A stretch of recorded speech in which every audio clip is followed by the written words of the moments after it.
The following is a presentation of Prime Sports.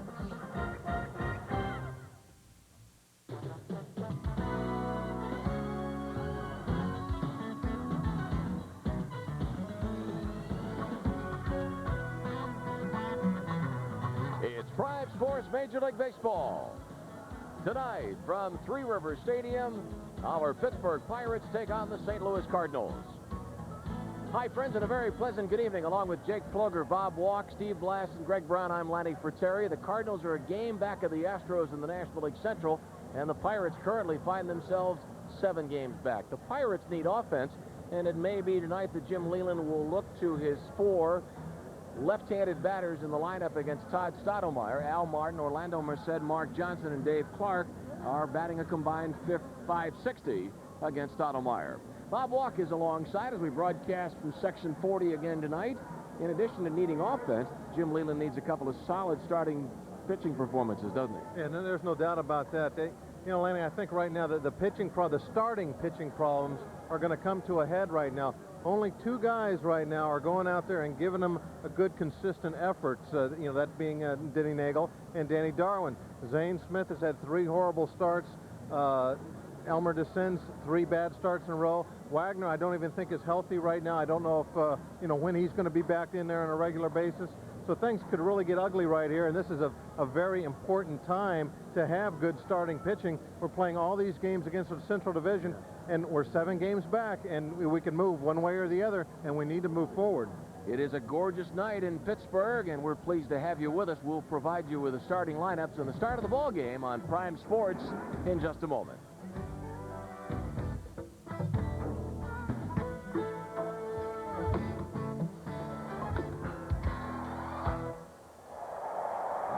Pirates baseball on Prime Sports, brought to you by Bud Light, official sponsor of the 1996 Olympic Summer Games. Make it a Bud Light.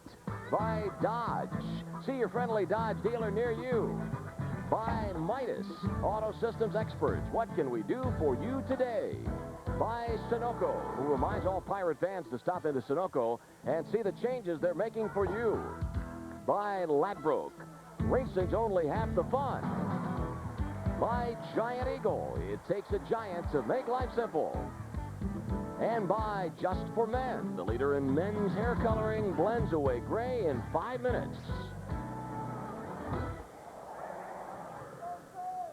Zane Smith pitching for the Pirates tonight, 16th start of the year, and we start with Royce Clayton hitting a ground ball as second baseman Nelson Liriano.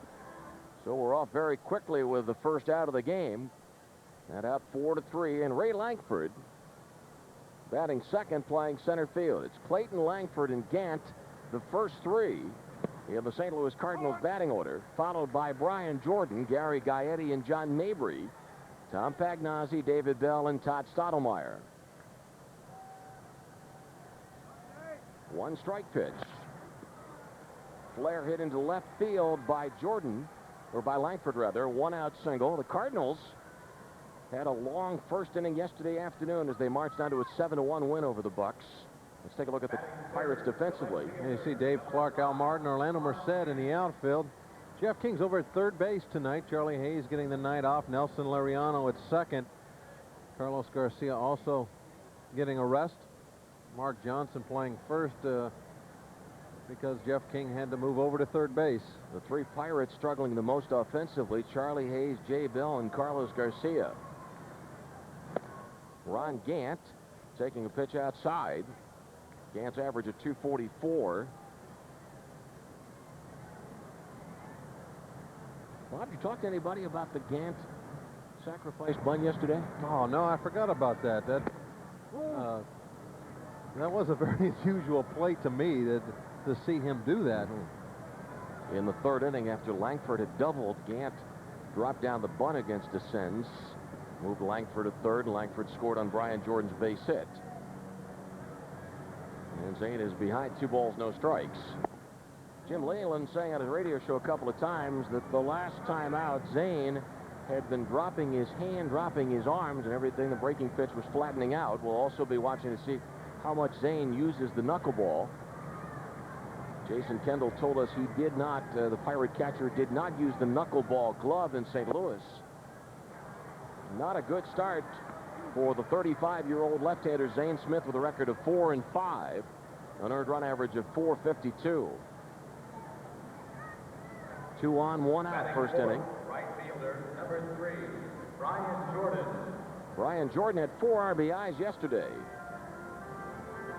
Well, the thoughts, you touched on what Jim said about the breaking ball being up. So obviously control really a big reason why Zane hasn't pitched well as of late. The base on balls to Gant, definitely not a good sign. Missing the strike zone with 5 consecutive pitches.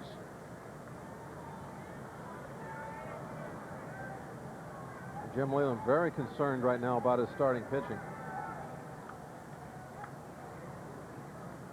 Jim knows what it's going to take to fix the problems of the Pirates, but Jim's not sure how they'll be able to pick up the necessary pitchers. Certainly there doesn't seem to be enough money in the pot.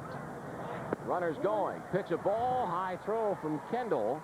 And the double steal puts 2 Redbirds in scoring position. Langford at third, Gant at second. And that shot from center field, you could see Langford disappear out of the shot immediately. That was an excellent jump. The ball was down. Jason having to move behind the hitter Jordan to make that throw into third base, but didn't matter. It was going to be late anyway. Langford just too good of a jump. Jim Leyland playing the middle infielders back.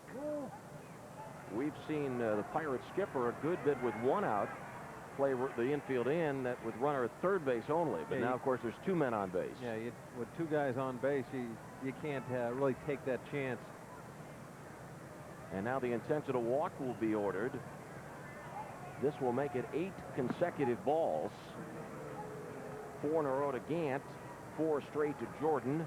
Bases loaded, 1 out for Gary Gaetti, and Ray Miller's going to the mound. You wanted to get off to a good start here. This has been a big problem at home. These first innings, getting behind early and having to play catch-up baseball with an offense that's not good at that type of baseball. And right off the bat of the first inning, we see a decision of Tony La Russa's apparently put the Cardinals in a better position, because yesterday Mabry batted 5th with the right-hander descends on the mound, and Gaetti was hitting 6th. Today it's Gaetti batting 5th, Mabry 6th, so it's Gaetti hitting behind Jordan and batting with the bases loaded, 1 out. 9 ground ball double plays behind Zane Smith this year. Right center field, the fly ball hit by Gaetti. Al Martin makes the catch in deep right center. Langford scores, 1-0 Cardinals. Gant to third, Jordan to second. Boy, Al really had a long ways to have to run to catch up with this ball. It kept slicing further and further away from him. He got back to the track in plenty of time, but then he had to run along the wall to get to this ball. See, that's a pitch that's up around the belt. That is not where Zane needs to have the baseball. I think it has to be about a foot lower than that. You know, I think when Gaetti saw Al Martin get to the warning track and then speed up along the wall, I think he thought for a second that ball was going to fall in. That's why he was kind of upset when he saw, sure looked the disappointed. catch. Though he gets a sacrifice fly. John Mabry takes a strike, 0-2. All right, Zaner, let's close it down right now. We'll cut our losses and see if we can regroup after a half inning.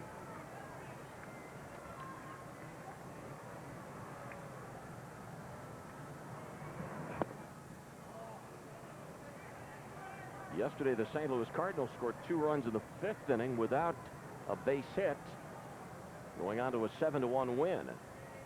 And the Cardinals with a run on 1 hit in the 1st inning tonight. Ground ball to third baseman King. Mabry's out. St. Louis scores once. The Redbirds won. And the Pirates coming to bat. Hello from Three Rivers on Prime Sports. 1-0 St. Louis. That's Matthew Molinaro here at Three Rivers Stadium enjoying the action. Let's take a look now at the Pirates batting order. Carlos Garcia's not in the lineup. Nelson Liriano leads off.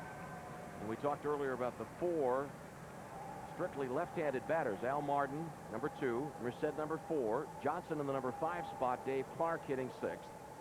Bell, Kendall, and then Zane Smith, who is also a left-handed hitter. Take a look at how the Cardinals line up defensively across the outfield. Ron Gant, Ray Langford, Brian Jordan, Gary Gaetti at third. He had that sacrifice fly. Clayton, the shortstop. No Ozzie Smith as of yet. David Bell, Mabry, Pagnazzi's behind the plate, and Todd Vernon Stottlemyre on the mound. Nelson Liriano hitting .236.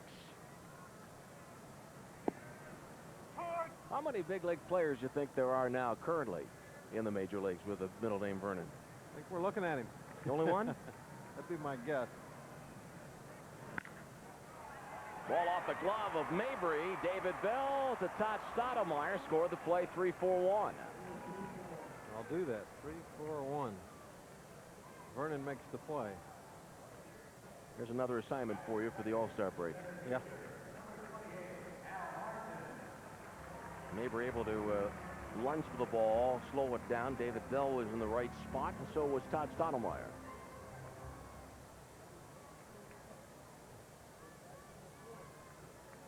Nelson tried to beat it out, hustling down the line, but he was out. Al Martin, a 10-game hitting streak. Cincinnati beat Chicago this afternoon 3-0. Dave Burba the winner. Jeff Brantley picking up his 22nd save. Burba, Carrasco, and Brantley combined to pitch the shutout. Cincinnati at the moment 4 back of Houston in the National League Central.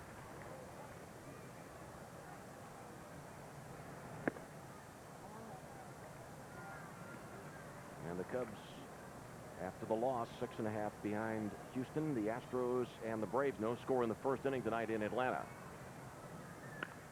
Check swing bouncer to Stottlemyre. Now Martin is out number 2.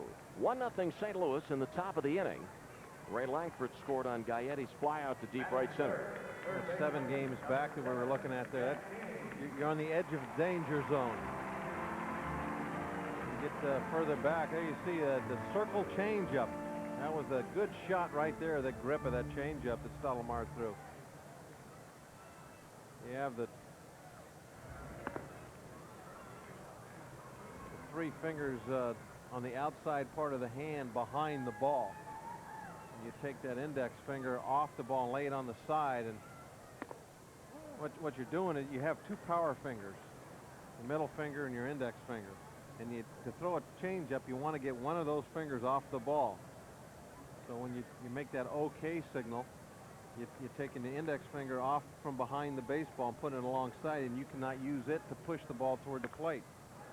So no matter how hard your arm comes through, because you have that one of those 2 fingers off the baseball, you can't get the same velocity on it. Okay. So the second and third fingers are the power fingers. Mm-hmm.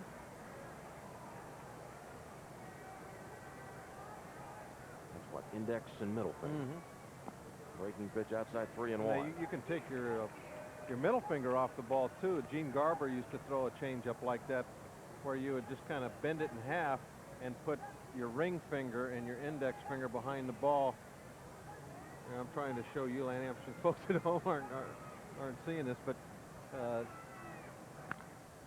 oh, we're going to get a shot of it right here. We go. Ball popped up, and we'll have to come back and talk about it because Gary Gaetti has out number 3. Good idea. At the end of 1 on Prime Sports, Cardinals 1, Pirates 0. Tom Pagnazzi batting in the number 7 spot, leading off the second. 1-0 St. Louis. Well, we have a baseball for Bob Walk. We're going to go show through you the what world Bob's of talking about. The reason I know how to throw all these changeups is I always had a horrible one, and I've tried every one. Jake, come on in here closer so you get a good look at this, Jake. You don't want to miss this opportunity. This is changeup 101. Okay, now the OK circle changeup right here. You're taking these 2 fingers from behind the ball. There's your fastball grip. You bring this one alongside. They interrupted us with a base hit. Oh, terrible of them. Okay, here we are back again. This is what Stottlemyre is throwing. You can see these 3 fingers on the back of the ball. This is the OK sign you're making. So the ball is coming off of these fingers here, and that's why you can't get anything on the ball. Now, what I was talking about before taking the middle finger off, This is the Gene Garber change. yeah, is you hold it like that, and you're pushing the ball with these two fingers, and this one's not doing anything. And then there's the Randy Tomlin Vulcan change. Turn towards the camera that way so Oh, I can see there where we your go, fingers camera. are there. There we are, like that, the Vulcan change. Okay, tip your hand down a little bit. There they go. Okay. Foul off But, to the right. but you know, there's all kinds of things. The key of any changeup, though, is to get these two power fingers off from behind the baseball so you can't push with it.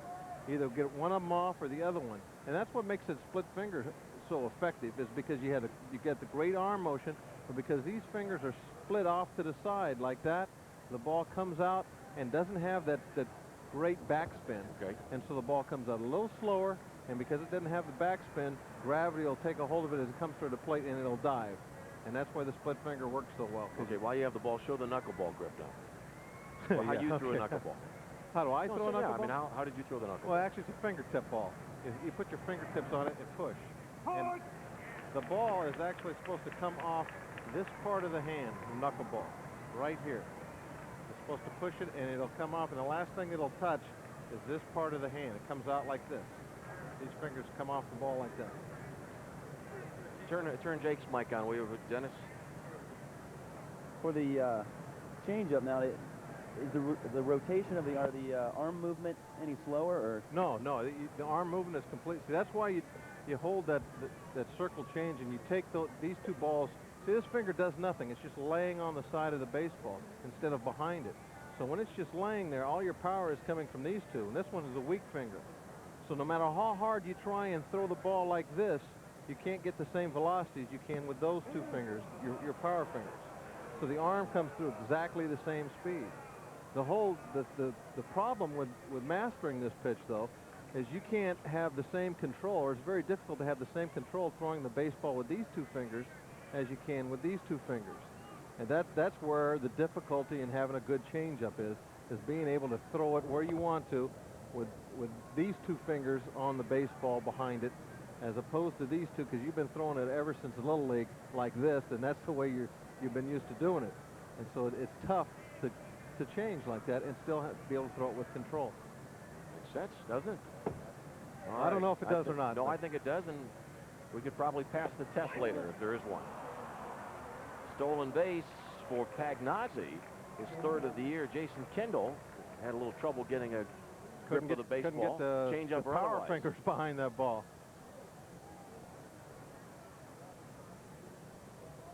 See, that might be Pagnazzi's first steal of the year. No, third. Third? Oh. And the Redbirds have been doing a good bit of running against the Pirates the last couple of weekends. St. Louis knows that Jason's had a good bit of trouble throwing out runners.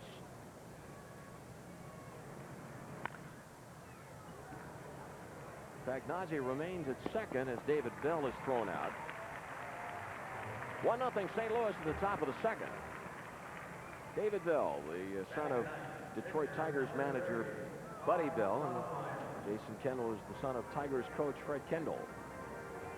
You know, Lanny, I was talking to our director, Dennis Galloway, and he wanted me to mention one more thing, or suggested it about this changeup business before we leave it completely, about kids, which is the easiest one for them to start with early. That's a great question. And it's definitely, I think, the one that Stottlemyre is throwing, the circle change.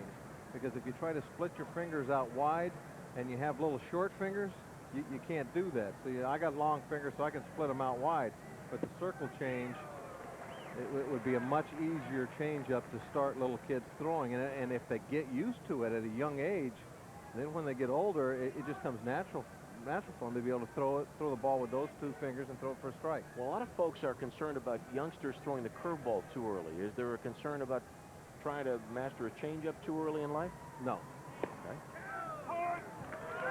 1 and 2 on Stottlemyre. Because everything is exactly the same, or is supposed to be exactly the same as the fastball. The only difference between the two pitches should be that you're not throwing the ball with your two power fingers behind it. That's the only difference. 1 ball, 2 strikes. If you're slowing down your arm or trying to turn the ball over, well, then that's not really a true straight changeup.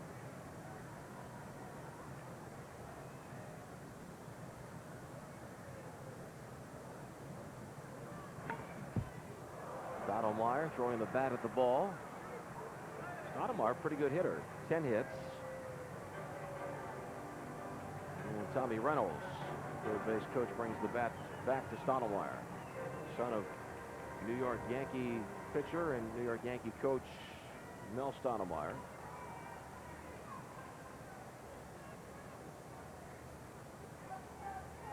Yeah, how fooled he was on that breaking ball.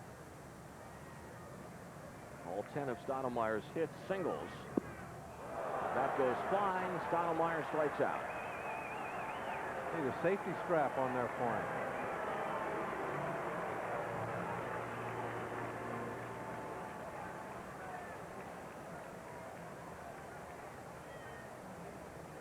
It's almost an instant replay of the other one that he threw the bat at. Just didn't make the contact. Stoudemire, the second out of the inning. You saw La Russa there widening his hands apart, looking out to his third base coach. He wants to make sure that Pagnozzi has a big secondary lead, so he has a chance to score on a single here with 2 outs. In other words, what's going on right now? The infielders are going to start playing back now with 2 outs. So he wants to make sure Pagnozzi takes advantage of it. You can see where Jay Bell is back by the white line. Nelson Liriano back by the white line. You got to take advantage of that. Make sure that you get a good secondary lead so that you can score easily on a base hit. Now explain the secondary lead. Okay, your primary lead is the lead you take out while the pitcher is in the set position. As soon as his leg kicks and he starts to go home, then you bounce out a little further. That's called your secondary. You saw Pagnozzi leave the shot right there. He was in his primary lead. As soon as Zane starts his delivery, he goes into his secondary lead. The secondary lead is important when you're thinking about trying to score on a base hit. Your primary lead is the important one if you're thinking about trying to steal the base. Now that's his primary lead where he's at right now. And that's an awful big lead, but nobody's around him. You saw him take a couple shuffle steps. 2 balls, 2 strikes on Clayton. 1-0 Cardinals in the second.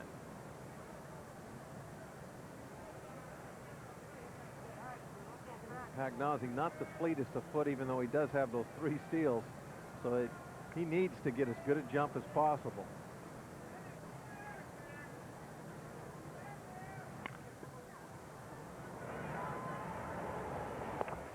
Jay Bell throws out Royce Clayton. The Cardinals leave a runner at second base. On Prime Sports, in the middle of the second inning, the Cardinals won and the Pirates nothing. In the bottom of the second inning, Merced, Johnson, and Clark, and Pat Fike of Brookville is the first Giant Eagle contestant of the night. Pat will win a $50 Giant Eagle gift certificate if a Pirate homers in the inning. In the fourth inning, we'll be joined by Jesse Hyde, freelance golf artist, and we'll have a chance to show you some of Jesse's work. Coming down from Shingle House, Pennsylvania, to be with us this evening.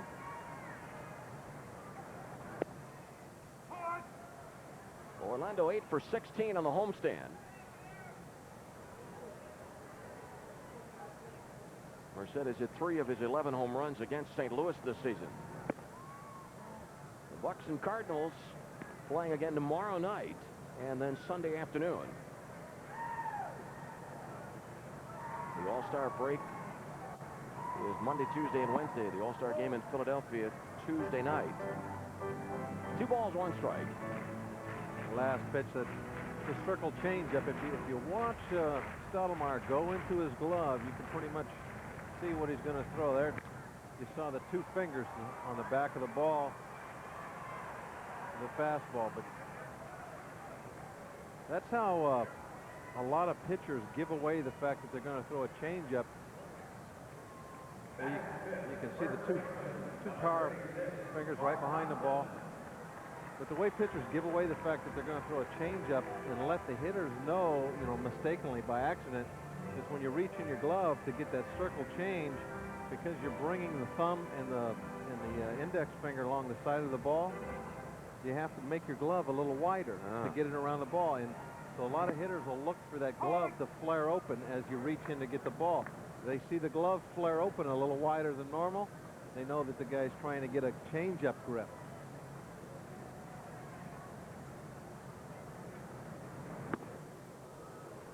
Would it not make sense then to start with a change-up grip, and then, I guess, of course, in Stoudemire's case, he starts with his bare hand out of the glove. Yeah, and so you have to reach in and get the grip you want then. What a lot of guys will do, and Denny Nagel has kind of done this a lot. This ball hit hard to the right side. Denny Nagel's done this a lot. Is, you know, he'll intentionally flare the glove open like that, kind of exaggerate it, and then throw a fastball in the inside corner and try to get that hitter thinking, oh, okay, I got him. He's getting that change-up grip. And once a pitcher does that a couple of times to a hitter, they'll quit looking at that glove. Mark Johnson drives the ball up the corridor, right center field. It's a book rule double. First Pirate hit of the game. A smoker by Johnny Pop. And he pulled that one ball hard foul. Probably just told himself to wait a little bit longer. Tuck that front shoulder down. There, he got a good shot at the way that shoulder was down as long as he could. Didn't fly open, and he kept his head on the ball. To the front shoulder. If the front shoulder comes open too early, the head will come off the ball, and you'll pull a little grounder to second base. 1-0 St. Louis, bottom of the second. Comebacker, knocked down by Stoudemire. Dave Clark is out. Mark Johnson did the right thing, because Johnson, the vantage point that he had, led him to believe that Stoudemire was going to make the catch, and if Mark doesn't stop, he's going to be dead between second and third if Stoudemire does make the play. Yeah, you can't.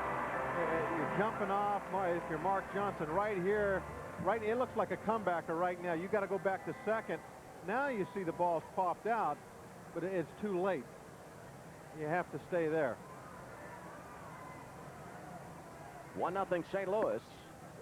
You know, and you look at the situation, 2 outs. You know, there's no reason for you to make that gamble anyway. You can still score on a base hit from second. It's going to take a base hit to score you because there's the out situation. Jay Bell continues to struggle, though. Jay hit the ball hard twice yesterday. I think Jay is hit about 6 or 7 of his last, say, dozen balls that he's put in play. I think he's hit them fairly crisply and hard on the screws, and I think he's making much better contact than he was about the middle of that last road trip.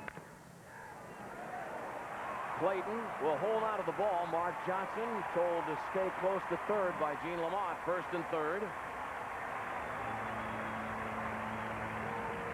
Very important that Gene lets Mark know, even before he gets to the third base bag, that the ball has been cut off by Clayton. It's not through. If you round the bag, you're gonna be out.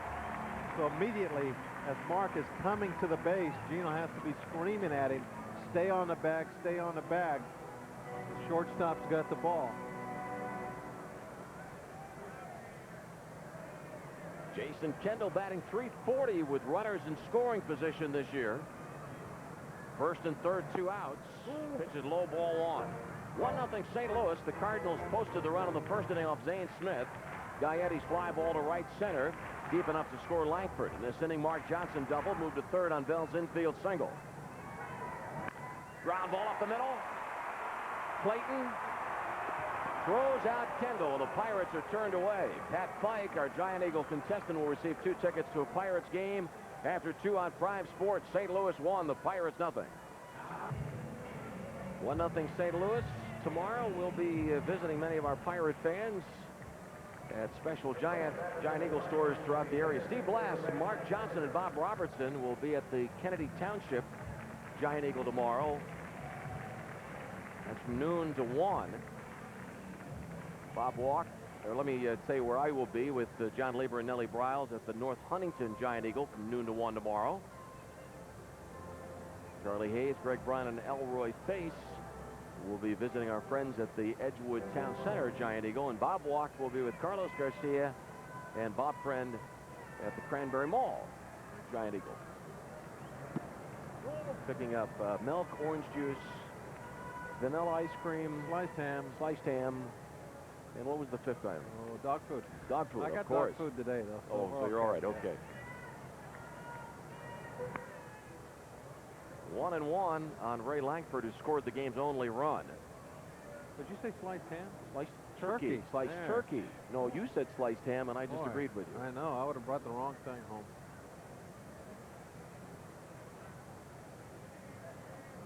Hey, speaking of fish stories, and I understand that Jesse Hyde, who will be joining us, knows a little bit about fishing, but gentleman over here in section 41 told me earlier that he's still not sure he believes that whole routine about holding your mouth the right way. But we'll check with Jesse and see if he knows any more about it. All right.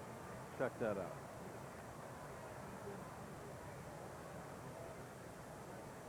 Florida and Philadelphia 1-1 in the fourth inning. John Burkett pitching for the Marlins against Michael Mims.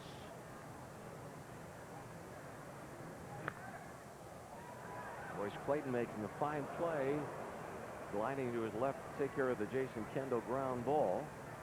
And so Jim Leyland's team is still down a run as we play in the third inning.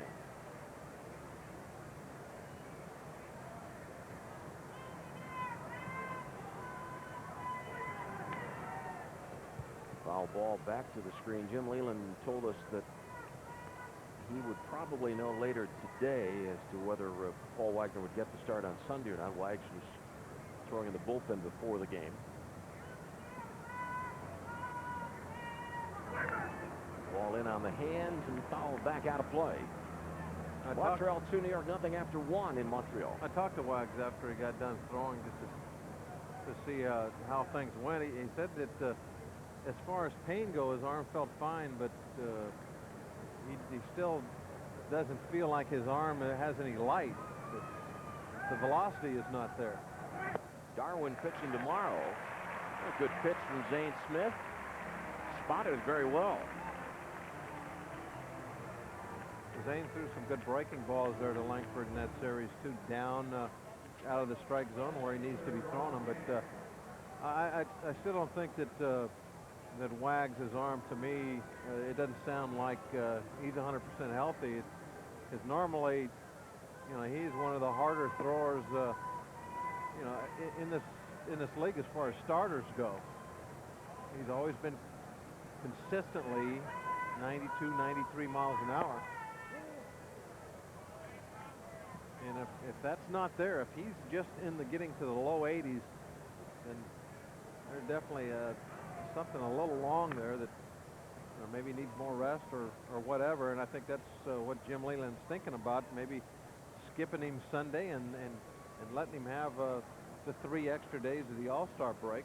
Plus, after the All-Star break, Jim can kind of set up that rotation however he wants. The Pirates will be in Cincinnati right after the break. The home plate umpire is Larry Vanover. Jerry Crawford, Ed Montague, and Wally Bell on the bases. 2 balls, 2 strikes, 1-0 St. Louis, 1 out of the third.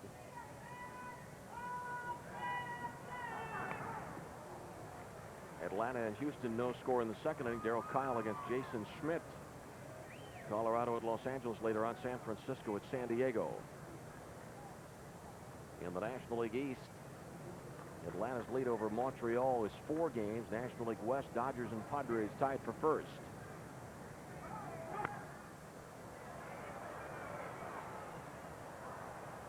I don't believe we've gotten our first foul ball back here in section 40, have we? Nope, not while I've been here. I was going to bring a glove out today. You've decided that That's you want the key. glove as opposed to the fishing net. Yeah, I want to go with the glove.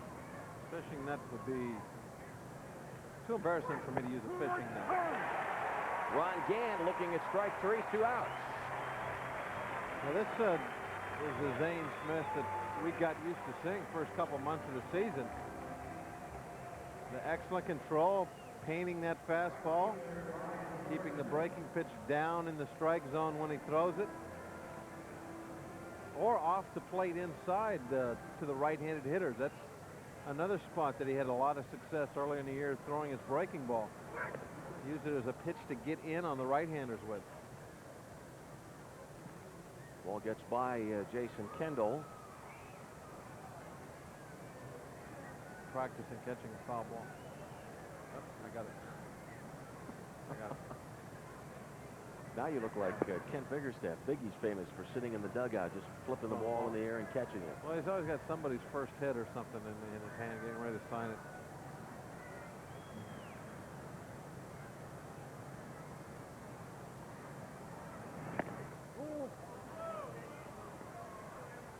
You know, speaking of Biggie and speaking of Wagner, have you heard anything from Kent about you know, Ball, no. Yeah, about what he expects of him? No, I did not talk to him about it. 3-1 on Jordan, 2 outs.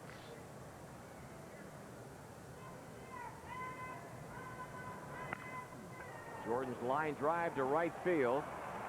Drops in for a base hit. Orlando coming on quickly, but realized it was best he tried to make the play on the short hop.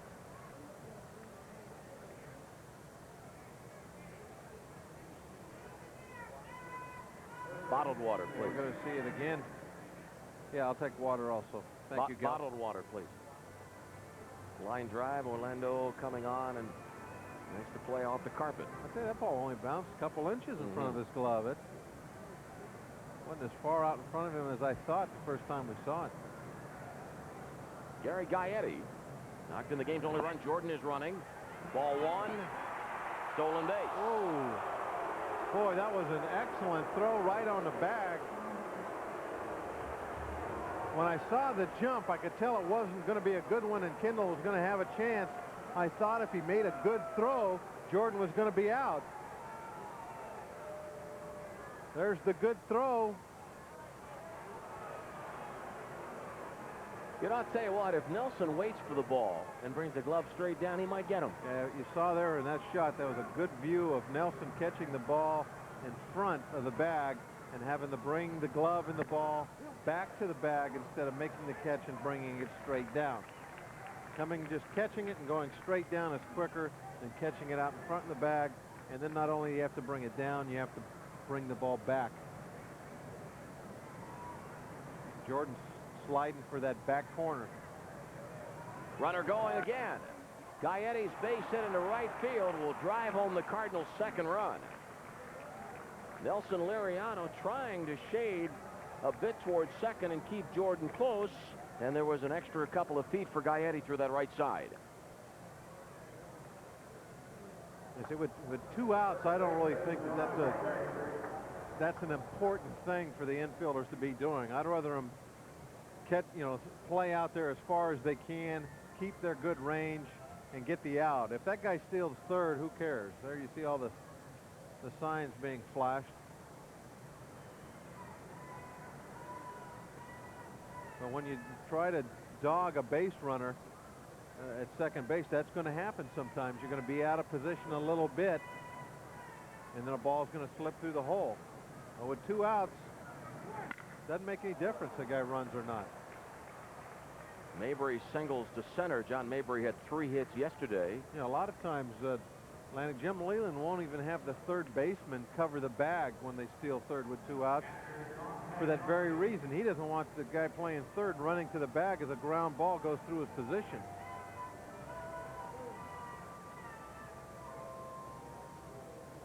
Jordan off with the pitch that was hit by Gaetti. You didn't see Jeff King there at that bag. I'm not even sure if Jeff King left his position to cover the bag. Now the Mabry base hit. Sam Pagnozzi hits the ball to left center field. The ball hitting near the base of the wall. Gaetti scores. Mabry will score. It is 4-0 St. Louis. 4 straight Cardinal hits after 2 outs in the 3rd inning. Yeah, what started out to look like it was going to be an excellent inning for Zane. The 2 strikeouts. Now disaster has struck. 4 runs in 3 innings. Come on. Let me hear you.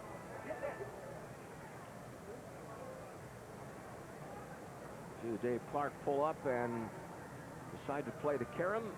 Ball short hopping the wall. Ground ball to second baseman Liriano. David Bell is the 3rd out, but St. Louis scores 3 runs on 4 hits. Middle of the 3rd on Prime Sports. St. Louis 4, The Pirates nothing.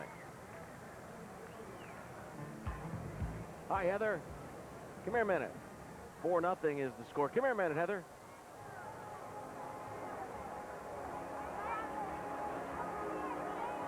Zane Smith will be leading off. Bob, I want to introduce you to a friend of mine. All right.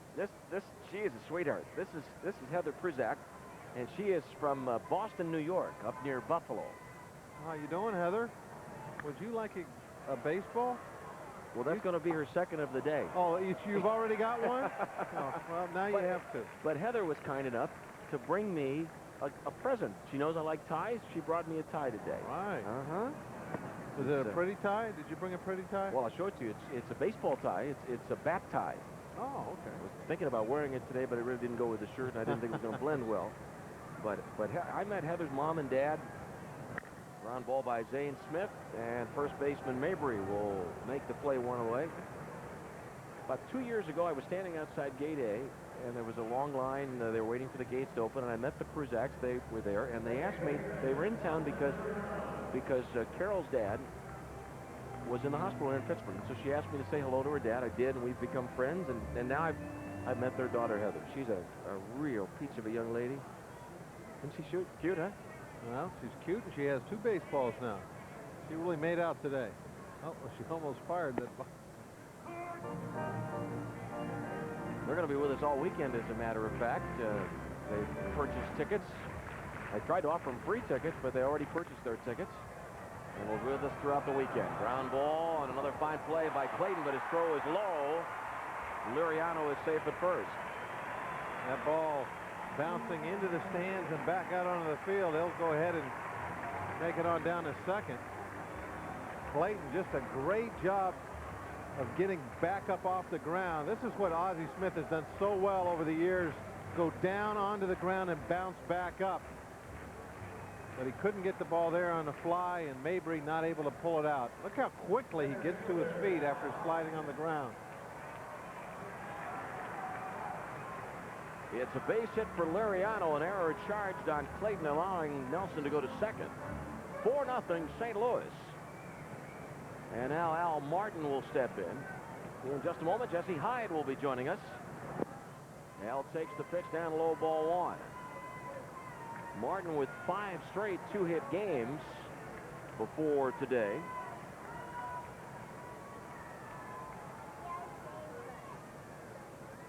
Here's the 1-ball pitch. Martin's fly ball to left, hit well. Pushing Gant to the warning track. Martin is out number 2, and Liriano advances to third base. Thanks, Heather. Thank you.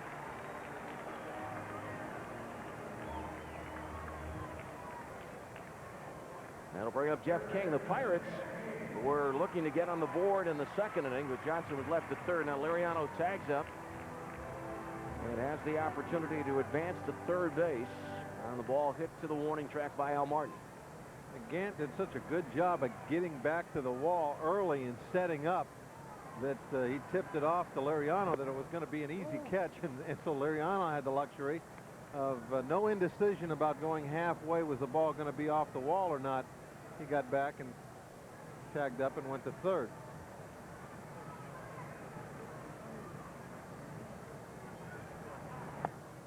If Gant kind of drifts on that ball and looks like there's some indecision on whether he's going to catch it or not, then Liriano might have to play it halfway so that if the ball does bounce off the wall, he'd be able to score on that. 3 balls, no strikes. St. Louis scored 1 run in the first, 3 runs in the third.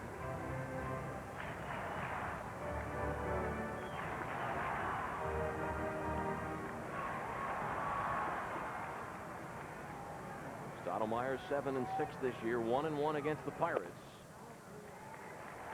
Jeff draws a walk. He hasn't really pitched all that well as of late. It's been almost a month now since he's gone 7 innings in a ball game. June 8th, he threw 8 innings at San Francisco.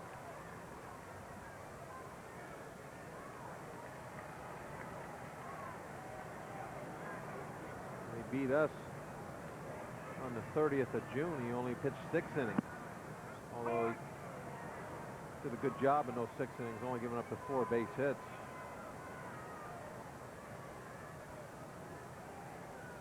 Had a big lead as the Cardinals beat Zane 10-3. Orlando chasing the pitch that was most likely out of the zone. 1 ball and 1 strike. Bottom of the 3rd inning. Orlando with just 33 RBIs.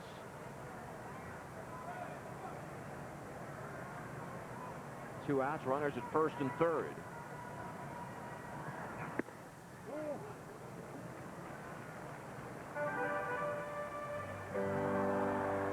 At Wrigley Field this afternoon, the Cubs lost to the Reds 3-0. Dave Burba was the winner. Barry Larkin hit 2 home runs in that game, numbers 11 and 12.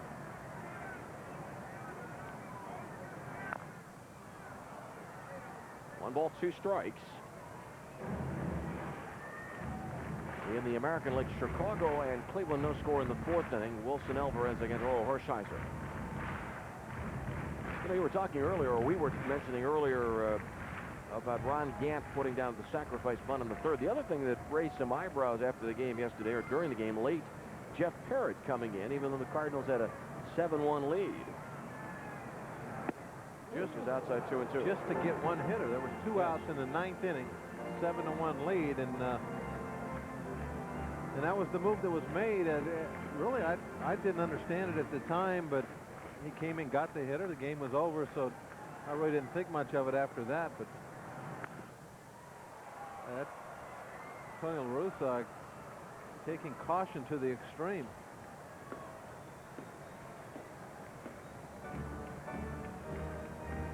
Two balls, 2 strikes. After 1 out of the inning, Liriano singled, moved to second on the air, advanced to 3rd on a flyout, and then King walked.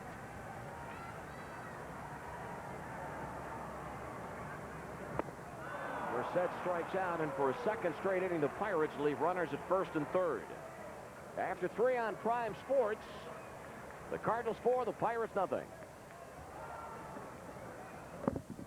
4-0 St. Louis, ready now for our guest inning, and it's brought to you by Mellon Bank, the most convenient bank around, and we're pleased to have Jesse Hyde with us. Jesse, thank you for coming down from, where was it, Shingles House? Shingle House, Pennsylvania. Hi, that's up near Coudersport? Yeah, up in Potter County, north central Pennsylvania. All right, and we have the opportunity to share with our viewers some of your work. You've been a golf artist specifically, or you do sports of all kinds? Quite a bit of different sports, but mainly golf. Different tournaments, going to private clubs, things like that. We're going to take a look at some of your work. This is Oakmont? Yeah, number 9 at Oakmont. Yeah, I was the official artist for the U.S. Open there in 1994. Really enjoyed it. This is, of course, up in Buffalo, New York, called the Park Country Club. And this is where the PGA is going to be played this year. This is Wingfoot, above New York City in the mainland, New York.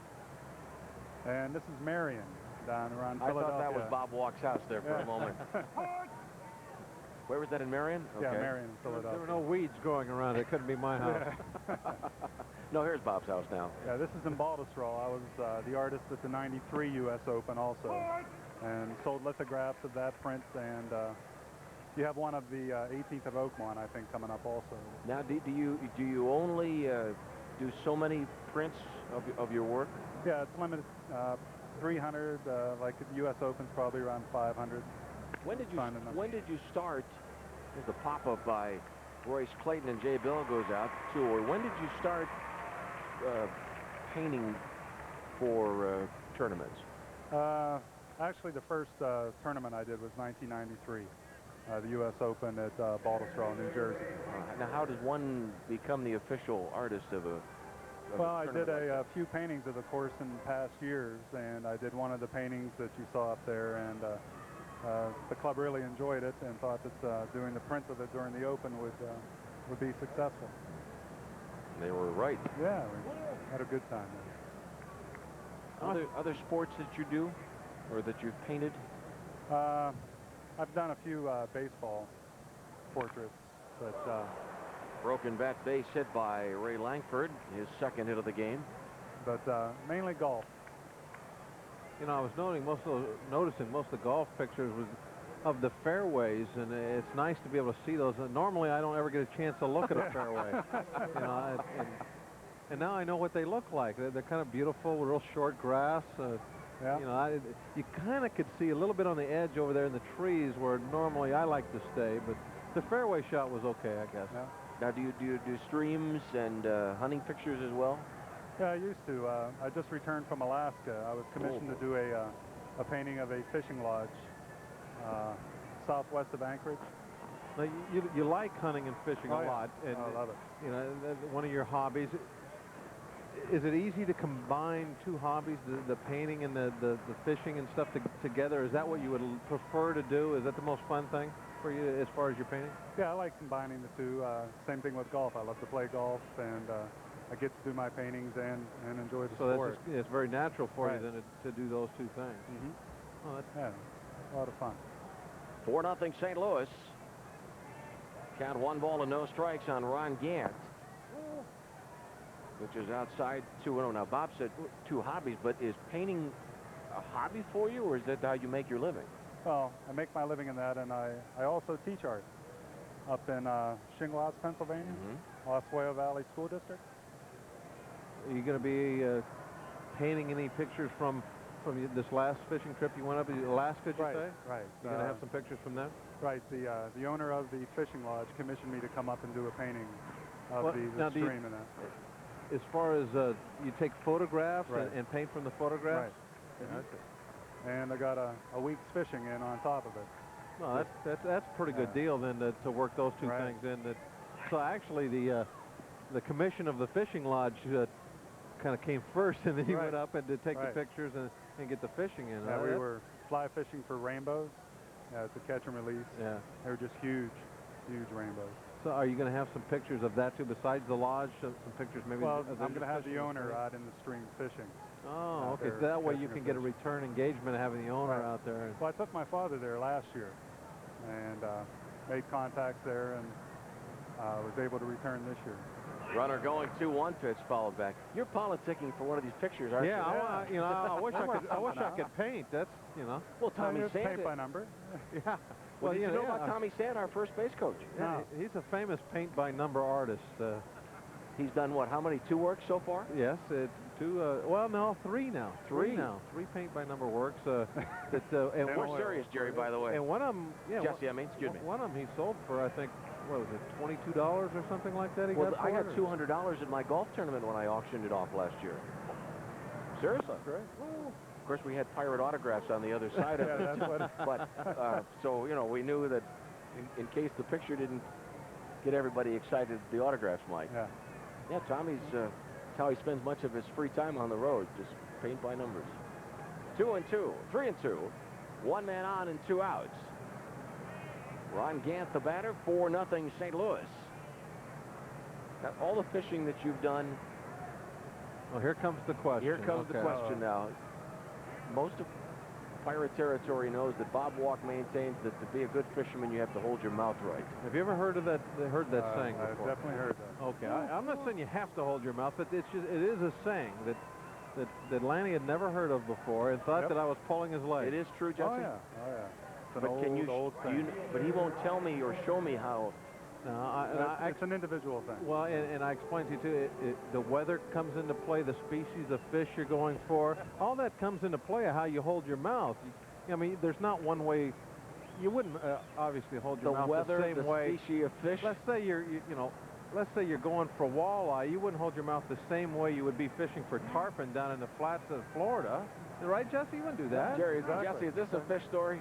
No, This is the truth. It's the truth. 2 on and 2 outs. 4-0 Cardinals in the 4th inning. And Brian Jordan, the batter. Foul ball off to the right. Are you I hope the answer to this question is yes. Are you a big Pirates fan? Yes, I am. Good. But, I moved away. I originally from Penn Hills, graduated in 1972, and I've been up in Shingle House for the past 17 years. All right. And I just got KBL on our little dish, so been the first time I've been able to watch some Pirates in quite a long time. Well, we hope that you'll be watching our broadcast a good bit. We've certainly enjoyed having you with us. And I had the opportunity to meet your family before the game. Your wife's a librarian. Right. That's the same school. 2 sons. Your sons' names are? Jesse and Nathan. And I'd like to wish my youngest son, Nathan, happy birthday. Today's his birthday. He's here at the game enjoying it. Well, we're pleased that he are celebrated his birthday with us here at Three Rivers today. He's real excited. Well, good luck with the paintings, and we appreciate you making the trip down to be with us. Happy to. Ground ball, base hit down the line, the ball deep into the corner. We're not having... We must not be holding our mouths right. No, the Cardinals that's the have problem a 6-0 right here. lead. Thanks, Jesse. Thank you. Good to see you, sir. Thank you, Jesse. You know, you'll have to come down and see us in Bradenton. We'll do some saltwater fishing. You can paint a picture of beautiful McKechnie Field. So come down and, you know, see some spring training with us. All right. Love to. Here's the Brian Jordan base hit. Jordan's second hit of the game, and he picks up 2 RBIs. Jim Leland's going out. That shot up the third base line by Jordan, and he accelerated quickly into second base as Langford scored easily. And then Ron Gant came around. Gant had reached base because of a base on balls. And that'll be all for Zane Smith. Zane knocked out in the top of the 4th inning. St. Louis 6, the Pirates nothing. We'll have more on Prime Sports in a moment. Morel is the Ramon Morel, the new Pirate pitcher, in the top of the 4th inning. Zane Smith works 3 2/3 innings. Gives up 8 hits, charged with 6 runs, still responsible for Brian Jordan at second base.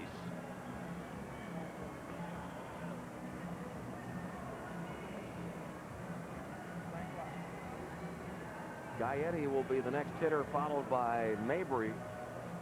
Well, Zane got the 2 outs very quickly in the 3rd, and then gave up 4 consecutive hits last inning, leading to 3 Cardinal runs. 2 quick outs here in the 4th inning for Smith, and the base hit by Langford. Gant walked, and Jordan with a 2-run double. And Lanny, I think that that 3rd inning was a key inning tonight. As far as Zane, I mean, he had the 2 strikeouts. He made some good pitches on Gant down in the strike zone. The same thing with Langford, and then things just got away from him. And Zane, after the last couple starts, he needed a good one tonight. He was close, but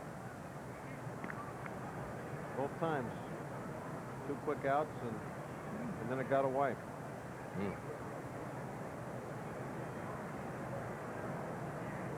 Runner at second base, Jordan.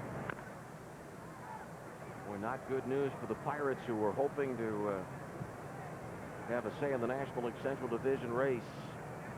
And realizing that now that this was a period, this 21-game period against National League Central Division foes, you could go one way or the other.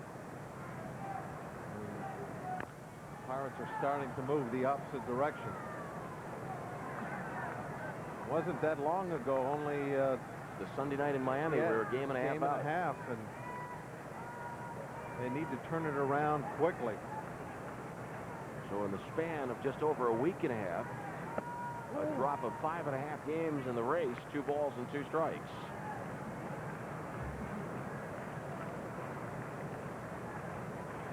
Starting pitching is going to be so crucial this second half. Zane is going to have to figure out, you know, what is different between now and really the first couple months of the season when he was being so successful. That's going to be a big key. Paul Wagner's health is going to be another key, and then to find a steady 5th starter. Woo. 3 balls, 2 strikes, and the question that I would have to believe is staring Cam Bonifay in the face. Would you make a deal? Would you trade a frontline player to pick up a pitcher? And you'd have to assume that that's a borderline pitcher, considering budget. Somebody's going to trade him. He probably is going to be a borderline guy. Foul ball off to the right now to play. You know, and we've talked about our offense before in the vein that it's okay, but you know, it's not really an offense that's going to have very explosive and score a lot of runs. And And so are you going to give up a piece of what we got for pitching? And that is a tough decision. Because right now, for the offense to go well, it has to hit on all cylinders. Everybody in that lineup has to contribute. So do you trade one of those cylinders away? I don't know the answer. No, Lanny, nor really do don't. I. But these are But there's a lot of questions. certainly the appropriate questions coming up. And maybe the Bucs wouldn't have been waiting this long to ask the questions were it not for the structure of the National League Central Division. 3-2 pitch. Ground ball, left side, base hit by Gaetti. And Jordan scores. 7-0 St. Louis. 7 runs charged to Zane Smith. St. Louis's offense has just struck early and often. These 2 series we've played. Here it is. Top of the 4th inning. And they have 9 base hits already. And the difference for St. Louis from the Redbird team that was struggling earlier in the year, they got Mike Morgan back. Andy Bennis has turned things around after a 7-game losing streak. Stottlemyre, who's pitching for St. Louis tonight, hoping to win his 8th of the year. Same thing we were talking about, starting pitching.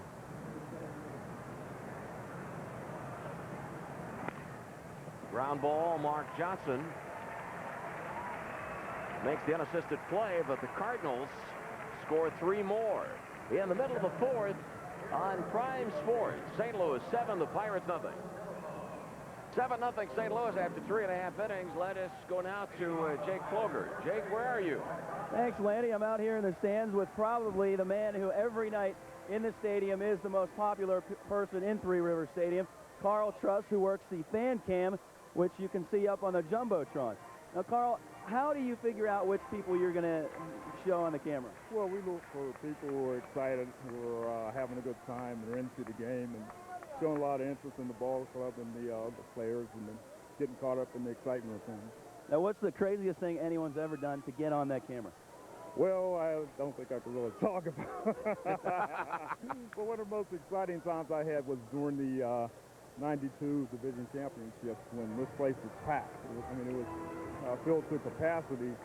And I was shooting this woman who had every Pirate souvenir that you could think of. Her arms were full of popcorn. She had Cokes in one hand, banners in the other hand. And I put the camera on her. She started screaming like crazy, man. All right, thanks very much, Carl Truss. Lanny, back to you. Wait a minute, Jake. You mean Carl's not going to put you on the big scoreboard? Well, Carl, do you think he I can put figured me that on was the scoreboard? I figured that was the whole gist of the interview. Well, you know, I wanted to get on, but he didn't know if he could get me on or not. Jake, you had to do something crazy to get on.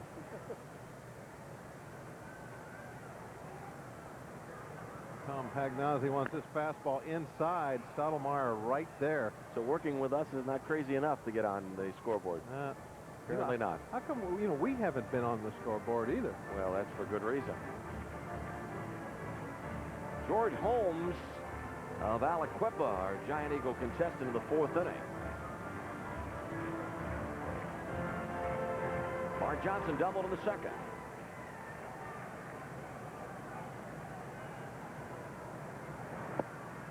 Earlier in the game, we saw Larry Vanover, the home plate umpire, talking to Chip Ganassi. And we asked Jake to check it out. Apparently, Chip was giving a running commentary on Larry's Vanover work, and I think Larry wanted to go back and compare notes with Chip. I think that was the gist of what that was all about. Johnson strikes out, 1 away.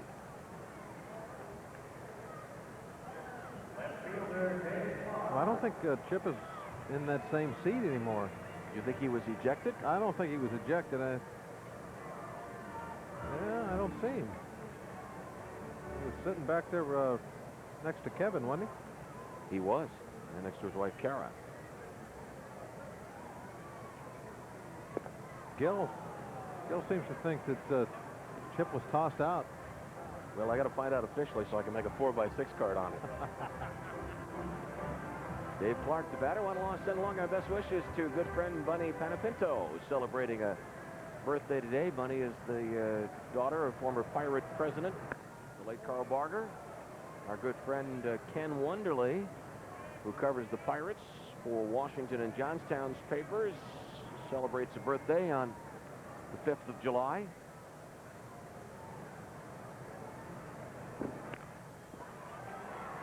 Backhanded play by David Bell, and David Clark is out number 2. Good play by Bell. 2 outs, 4th inning, 7-0 Cardinals. Good play by Bell right here. He jumped in the air and threw it. But I'll tell you what, it's some pretty good pitching right now by Stottlemyre, too. He's throwing a lot of fastballs, but he's able to move them in and out, in and out. Everywhere Pagnazzi goes, the fastball follows him, and that's how you get those ground balls so the infielders can make those great plays. Jay Bell with a swing and a miss. Today's birthday, or today's date, is also the birth date of former Pirate clubhouse manager John Hallahan. And I'll tell you, one of the more prouder moments for me in the organization was the ball club coming back from Philadelphia after the untimely death of John Hallahan several years back. Jay Bell with a fly ball caught by center fielder Langford at the end of 4 innings. St. Louis 7, the Pirates nothing. This is Prime Sports. Ready for the top of the 5th inning. This date in baseball history brought to you by Dodge. See your friendly Dodge dealer near you. July 5th, 1971. Our broadcast partner Steve Blass won his 10th game of the season. Also drove in 2 runs with a single. And the Pirates beat the Chicago Cubs on this date 25 years ago.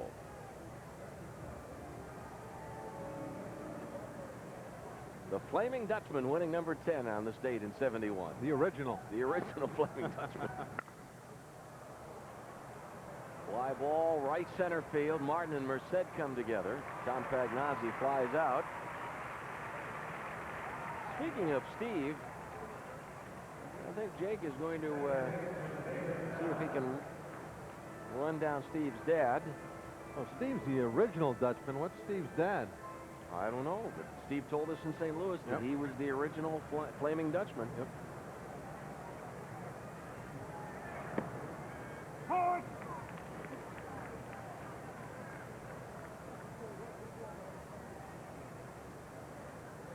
Stephen Vernon Blass. Here's the 0-1 pitch. Nothing in 2, 5th inning. Buccos trailing as Zane Smith was charged with 7 runs in 3 2/3 innings. Danny Darwin pitches tomorrow night against the St. Louis Cardinals. Darwin has the 5th best ERA in the league. Danny's brother, by the way, Jeff, has been called up to the big leagues by the Chicago White Sox. Danny told me earlier today that, well, he'd love to have the opportunity to have his brother in the National League and be in a series against him. I think he would love to have his brother on this team right here and play with him. He was talking about that. I played golf with him in Colorado, and he said it would mean a lot for him to be a teammate with his brother before you know, he retired. He knows that at 40 years old, it's inevitable that someday he's going to have to hang it up, and he said that would be a lot of fun.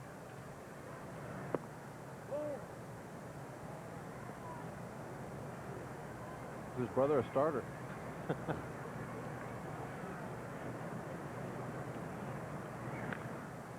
Foul ball out of play. No, not recently he's not been. All of 93, 94, and 95 pitching out of the bullpen in the Seattle organization. Traded to the White Sox for Warren Newsom. Stottlemyre grounds out. Ramon Morel sets down the Cardinals in order. We'll step down to the bottom of the 5th inning on Prime Sports. The Cardinals 7, Jim Leland's Pirates nothing. Bottom of the 5th inning, work to be done. The Pirates trailing 7-0 after St. Louis won yesterday 7-1 behind Andy Bennis. Bucks and Cardinals tomorrow and Sunday. Tomorrow's game at 7:05. Forbes Field Memories Night, sponsored by Cameron Coca-Cola. The first 10,000 fans, 15 and over, will receive a Forbes Field collectible. On Sunday, we'll start at 1:35. The first 10,000 fans, 14 and under, will receive a special Major League Baseball for Kids magazine. And Monday, we'll get together at St. Clair Country Club for the Parent and Child Guidance Center Golf Tournament. Call the Pirates for your tickets to Pirate games, 321-BUCKS or 1-800-BUY-BUCKS. As Kendall leads off, no doubt you've noticed from the shot of our center field camera that apparently Chip Ganassi did not get thrown out of the game because he is back in his seat behind home plate. Good backhanded play by Clayton. High throw of Mabry after going up to get the ball. Came down on the base before Kendall got his foot to the base. 1 out. Mike Kingery will bat for Ramon Morel. Like John Lieber down in the bullpen, getting ready to come in and pitch the 6th.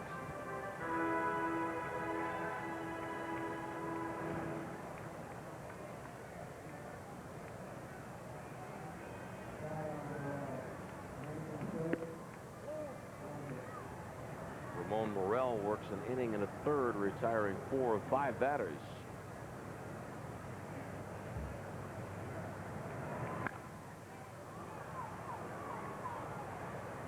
Fly ball to left field. There were 2 outs a few moments ago. I was talking about John Hallahan, for many years the equipment manager of the Pittsburgh Pirates.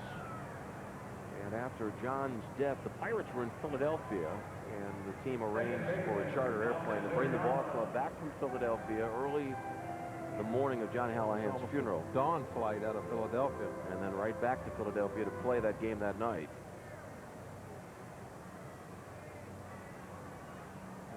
John, very well loved by the players. You did not hear a single complaint about having to get up at the crack of dawn and fly to the other side of the state and then fly back. I mean, that whole team probably would have paid their own way if necessary to get back in time.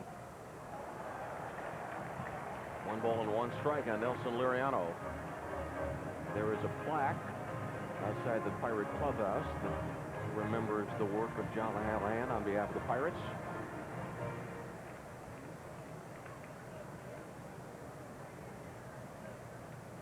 And the 1-1 pitch. 1-2. Officially, it is the John Hallahan clubhouse. In baseball, it's not a locker room, it's a clubhouse.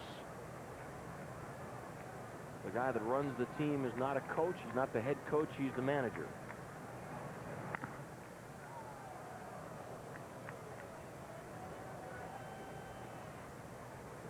And don't call the manager coach under any circumstances. That's the first thing you learn when you get into professional baseball. There you see John Lieber in high school and college. And okay, coach. Yes, coach. Coach this, coach that. Don't do that to the manager. Call him skipper, I guess. As soon as you get to A ball, that's the first thing you learn. Is you call him skipper, you call him, you know, a lot of them just want you to call him by the first name. Liriano grounds out. We've played 5 on Prime Sports. It's all Redbirds. St. Louis 7, the Pirates nothing. Back at Three Rivers, you can see it's the top of the 6th inning. News is not good. St. Louis leading us 7-0. John Lieber has come in to see if he can hold the fort. Offense needs to get rolling against Mr. Stottlemyre and do some damage. Normally at this time of the ball game, Greg Brown would be sitting down alongside of me, but because Greg took so long to get down from upstairs. Oh, here he is. He's just now stepping in. Are you on? Oh my gosh. Yes, we are on, Greg. It's not easy. I mean, running down 4 flights of a big stadium. Bob. Hey, here's water. Please. Whew. Thank you. It's not water, it's vinegar. What are you drinking vinegar for? That's horrible. Well, maybe you coming down here, we can get this offense going and get some crooked numbers on the board. Get back in the ball game. Well, look at this. I just get down here, 1 pitch and a base hit for Royce Clayton. Leadoff single against John Lieber, the 3rd pitcher to work tonight for Pittsburgh after Ramon Morel went 1 1/3. Center fielder Ray Langford. Leadoff single for Clayton. And see what the Cardinals do. They have been running against the Pirates. They swept the Bucs last weekend, 3 straight. They won last night 7-1, and they have been using their speed for the most part and some power. This is fouled back. Well, it's still pretty early in the ball game, just the 6th inning. It wouldn't surprise me that you would keep running right now. Still 4 innings to play, so 7 runs is not insurmountable. There's no reason to stop running because of the score yet. 0-1 the count to Lieber. The way Todd Stottlemyre is throwing right now, though, it doesn't really appear that 7-run lead is any danger.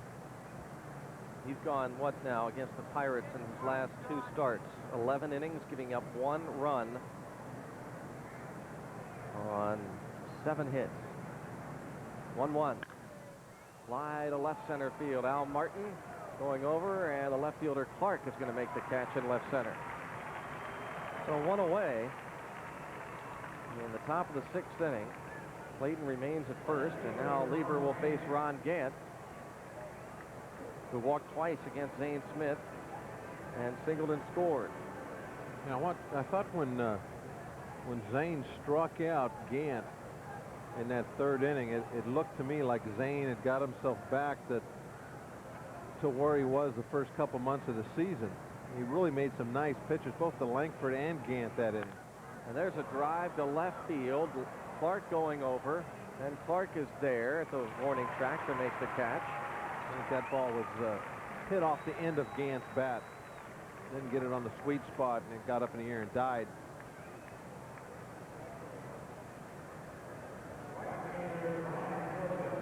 Yeah, he knows right away that that's an out.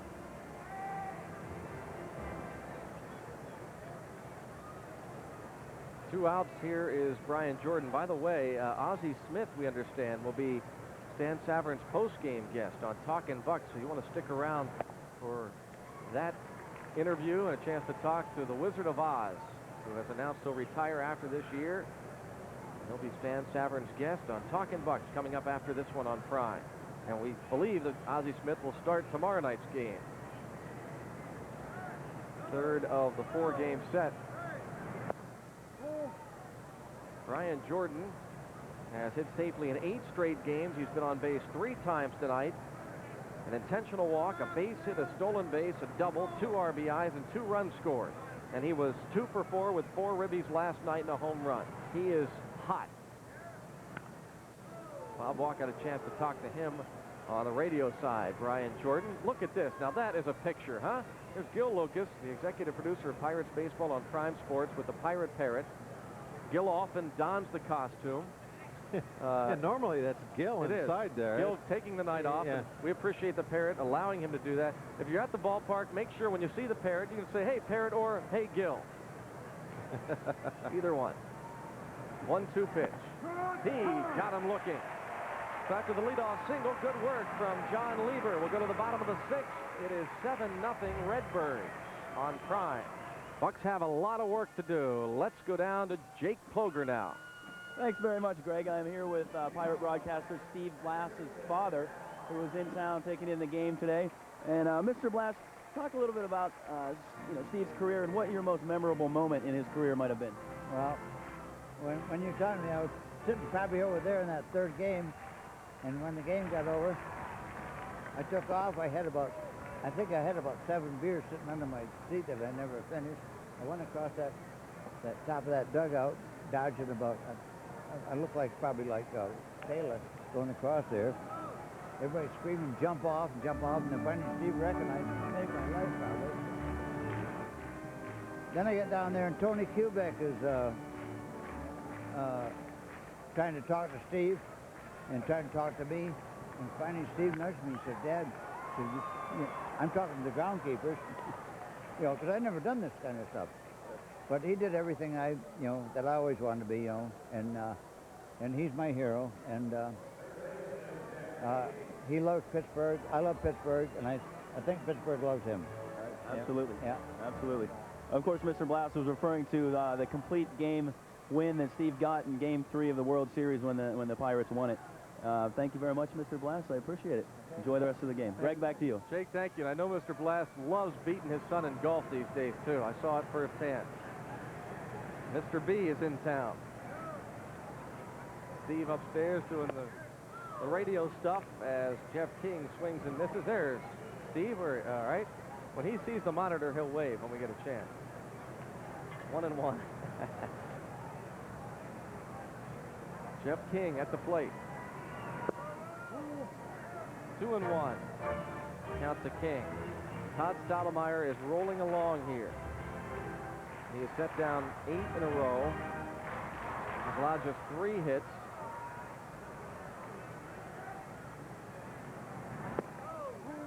Three balls, 1 strike to King.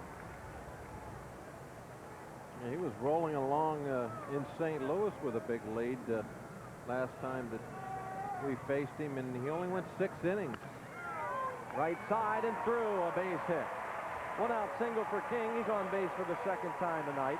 Tony La Russa going with the hook, getting him out of there, getting him some rest. I wonder if he'll get an opportunity to pitch a complete game tonight.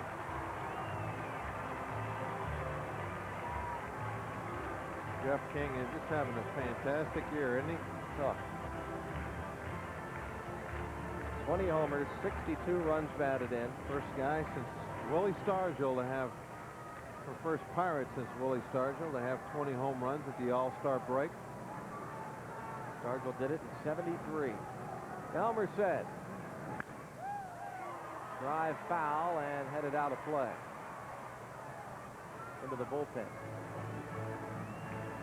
And up into a runway. Now, anytime from this point of the ball game on, anytime the Pirates get anybody on base, very important to score that inning. You can't have any more guys left stranded, even though there's already 1 out. Jeff King being on, you got to figure out a way to get him in. Got to break the ice. You only have 4 more, well, less than 4 more shots. Speaking of innings, bottom of the 6th, and of course, even if you get close, you have Dennis Eckersley waiting in that 9th. He has not been unhittable, but still one of the best, as this is foul tipped. 1-2. Todd Stottlemyre.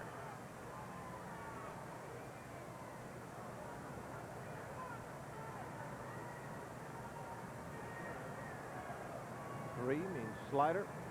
There it is. That slider struck out Orlando Merced last time up, swung right over the top of it in a similar spot, down and in. Gonna go back in there, this time with a fastball. Stottlemyre has had very good control of throwing that fastball in and out tonight. That ball right there, he put probably right exactly where he wanted it. Just didn't get Orlando to swing. 3-2 count, 7-0 lead. You're going to go to breaking ball. A drive to right field. Well hit. Look at this ball. Out of here. The Big O with a long ball. A 2-run blast. And the Bucs are on the board as Merced hits his 12th home run of the year. It's 7-2. Now, how about that? Stottlemyre goes with the breaking ball on a 3-2 count. Up 7-0. And Orlando hits it out of the ballpark.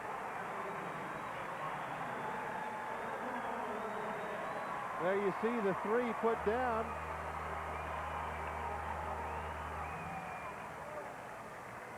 Now that breaking ball right down the middle, kind of a hanger, but when you throw it on a 3-2 count, you have to try and throw it for a strike.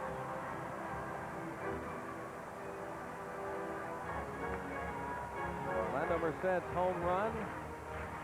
Again, his 12th of the season, 17th allowed by Stottlemyre. And there's a drive. Oh, the hammer! Look at this towering drive out of here.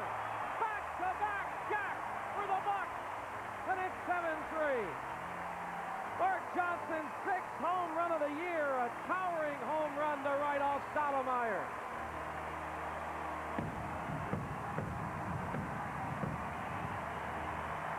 Fireworks left over from yesterday go off as Mark Johnson. That ball was as high as those fireworks.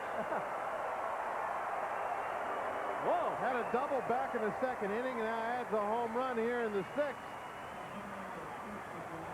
Duncan, the pitching coach, out to talk to Todd. Boy, lightning quickly happening here. Ooh, he got ahead of Orlando. Made a couple good pitches on him. Orlando didn't bite and hung a breaking ball, and One pitch later, and another ball goes out of the ballpark. 3 quick runs. Boom. Fastball down the middle.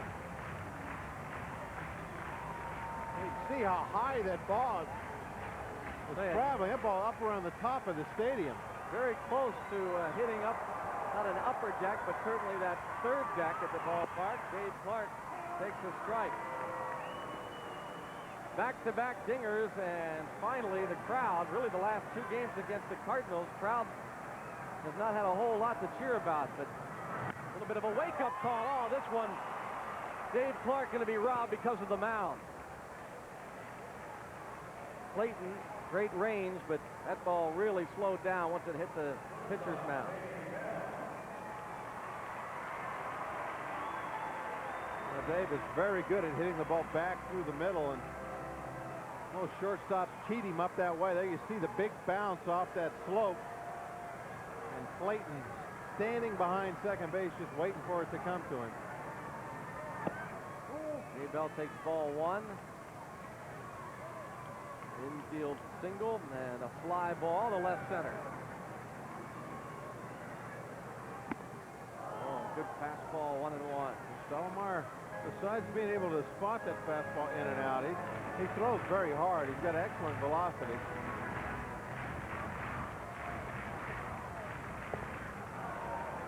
One and 2. We estimate the Merced homer at 376 feet, the Johnson homer 396 feet.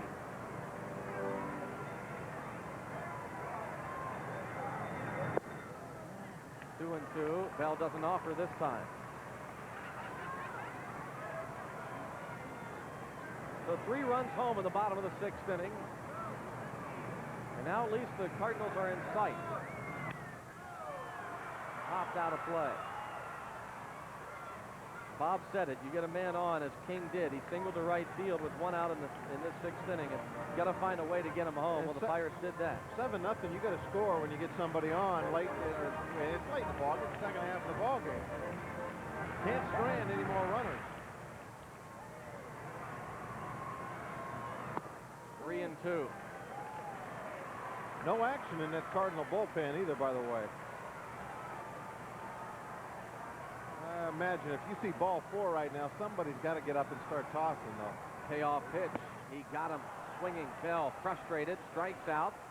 But Orlando Merced with his 12th home run of the season. Mark Johnson hitting his 6th. It's 7-3. Jerry Gaetti leads off, 7th inning. 2 for 2. And 3 runs batted in. He chops this one foul. John Lieber, his 2nd inning of relief. Gaetti a sacrifice fly in the 1st. A single to drive in the 2nd run in the 3rd inning. And an RBI base hit against Ramon Morel in the 4th. Left side, Jay Bell to his left and throwing on to first. Oh, a little wide throw, but Johnson able to make the stretch. Jake Ploger, who are you with? What company are you keeping these days? Well, Greg, I am with my buddies Larry, Moe, and Curly here. No, seriously, what are you guys' names? Dave? My name's Primetime, Jason. All right. And why would you guys be dressed in these costumes like that? Dressing these costumes? What do you, that's an insult. These are everyday garb for us. It's everyday wear. I can go to work with this. All right, well, Greg, I think we have a couple of lobbyists for disco night at Three Rivers. John Lieber. Thanks, Jake. Good luck. John Lieber delivers a strike to John Mabry. And a bad-looking swing, 0-2. Bad-looking swing, but a good-looking young player here. They're raving about Mabry, not just in that Cardinals dugout, but everywhere. Chopper deflected to second, on to first, and John Lieber gets 2 outs in the 7th. Tomorrow on Prime Sports KBL at 7 p.m., tune in for Motorsports Hour by Chevrolet, the SCCA Trans Am Medic Drug Grand Prix of Cleveland. And then at 8 p.m., stay tuned for the prime race of the week, the Hooters Cup from Lakeland, Florida. And at 10, catch the latest scores and highlights on Press Box. Tonight featuring coverage from the Women's Wimbledon Final and the latest from the LPGA Tour. 0-1 the count to Pagnazzi. Gotta get the VCR going and Yeah. get that motorsports hour for myself. Oh, you don't like that stuff, do you? Nah. 0-2 the count to Pagnazzi. Tony La Russa, his club leading 7-3. They have done a great job, have the Cardinals against National League Central Division opponents. The Cardinals are 14-5 against the division. The Bucs are 8-11. You're going to win the division, you got to beat the teams in your division. Swing and a miss. Pagnazzi goes down. Good work from Lieber. 1, 2, 3, and out. 7th inning stretch time, brought to you by Ladbroke. Racing's only half the fun. 7-3 on Prime.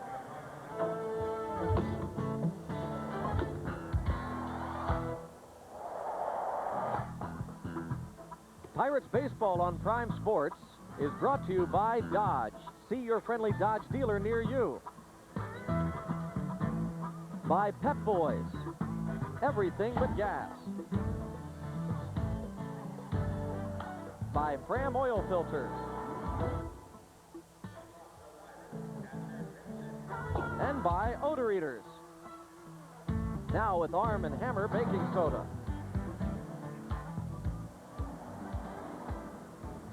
7-3 in the bottom of the 7th inning. Bucs trailing the St. Louis Cardinals. Jason Kendall will lead off against Todd Stottlemyre. Kendall has grounded out twice. Once a nice play by shortstop Royce Clayton, who has shown great range, well, this season and really in his career, but in particular tonight, seeing him range far to his left. He's been cheating over towards second, but he does have the great range. This is fouled straight back, 1-1. He made a great play tonight on Liriano. He made an error on the play, but getting to that ball and bouncing up to throw to first base, I thought was excellent the way he got back to his feet so quickly. I don't know if you remember that play or not. Oh, yeah. Oh. Made a nice play on the J. Bell infield hit into second.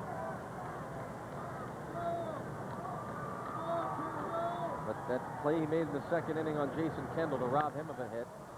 Chopper foul. 1-2 to Jason Kendall. He and Keith Osick earlier posed for the cover of the upcoming new program that is sold here at Three River Stadium, and it's been a great duo.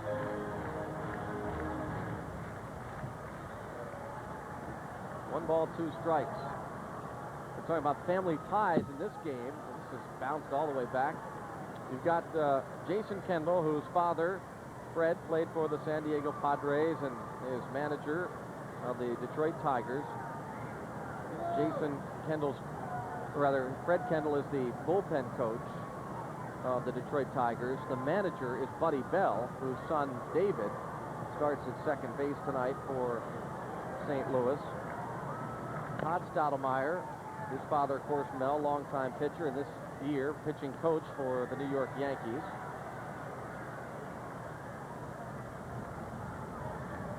Two balls, 2 strikes to count. Alan Bennett, his brother Andy, won last night's game as the Cardinals beat the Bucs 7-1. We'll see Alan pitch tomorrow night. 3-2 now the count to Jason Kendall. A lot of family connections out on the field tonight.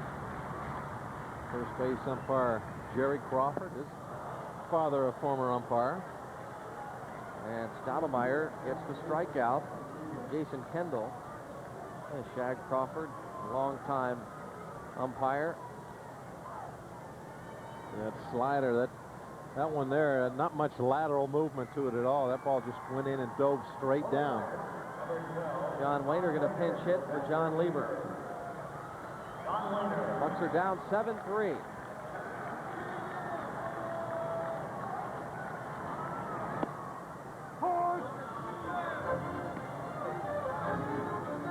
Larry Vanover with a strike call.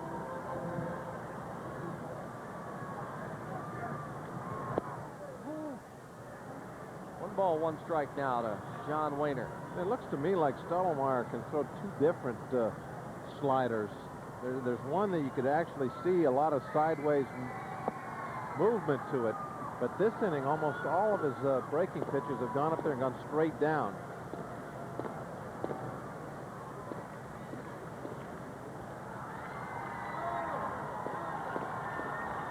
2-1 the count to the pinch hitter Wainer. 2-2 on the strike call.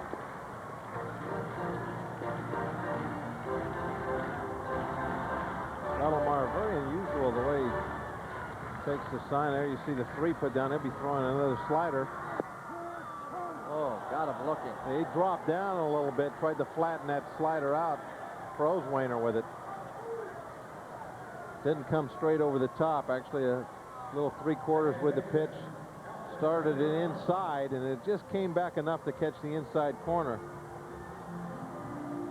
You saw the hips of John kind of start backing out of there. He thought that pitch was coming inside.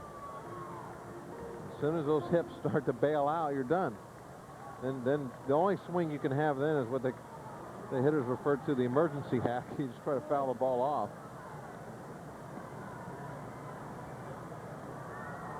Tony La Russa studies the lineup card. Nelson Liriano is 1 for 3 against Stottlemyre, who has struck out 3 in a row. Really settled down since the back-to-back home runs. Dave Duncan went to the mound right after the Johnson homer. You got the ground ball from Dave Clark. Clayton made the nice play up the middle, and then 3 straight strikeouts since then. 2-1 to Liriano. Watch the way Stottlemyre takes the sign from the.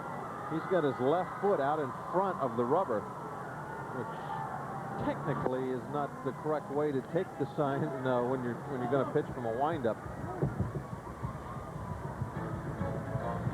If you have that foot in front of the rubber,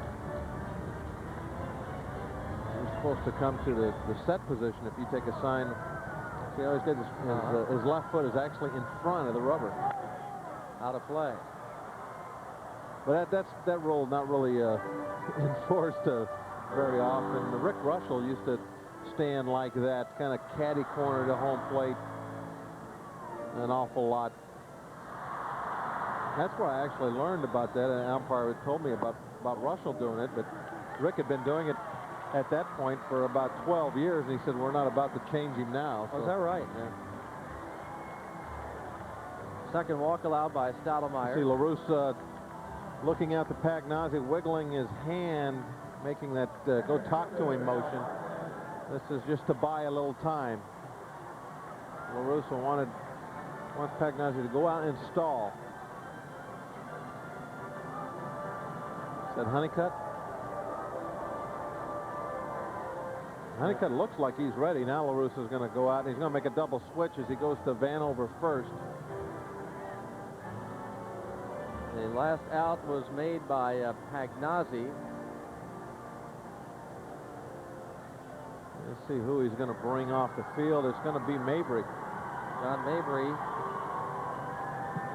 batting 6th, preceded Pagnozzi, and here comes the veteran Honeycutt.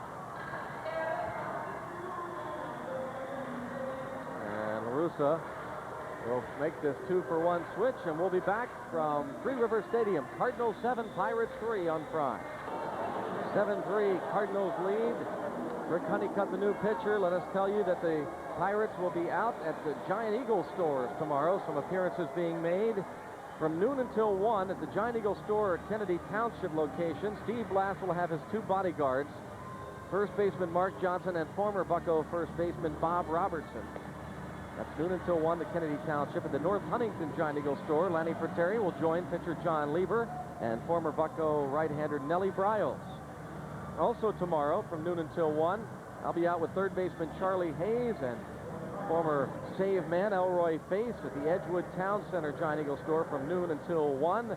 Elroy, the Baron of the bullpen, will be there along with Charlie Hayes. Bob Walk will be a second baseman Carlos Garcia and former Pirate right-hander Bob Friend. They will be at the Cranberry Mall location. Again, that's all from noon until 1 at those Giant Eagle stores, and hope to see you there tomorrow. Rick Honeycutt, the veteran, on to face Al Martin. He's had a very solid year out of the bullpen for him. He made a lot of appearances. This is the 33rd time this year he's been out there. 2.81 ERA, and he's even picked up a couple of saves this year. One of those saves against Pittsburgh.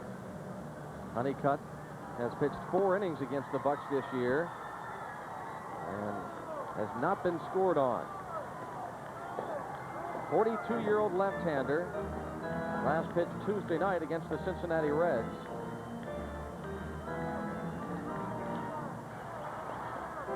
And the Bucs want to keep it going here against this veteran. Here's Al Martin.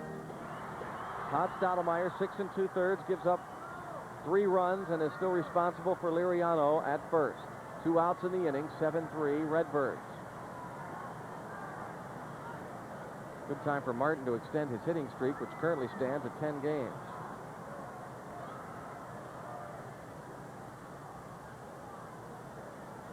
Honeycutt pitched 1 1/3 scoreless innings against Pittsburgh Saturday afternoon at Busch Stadium in the Cardinals' 6-5 win. He was the winning pitcher in that game. This is fouled out of play.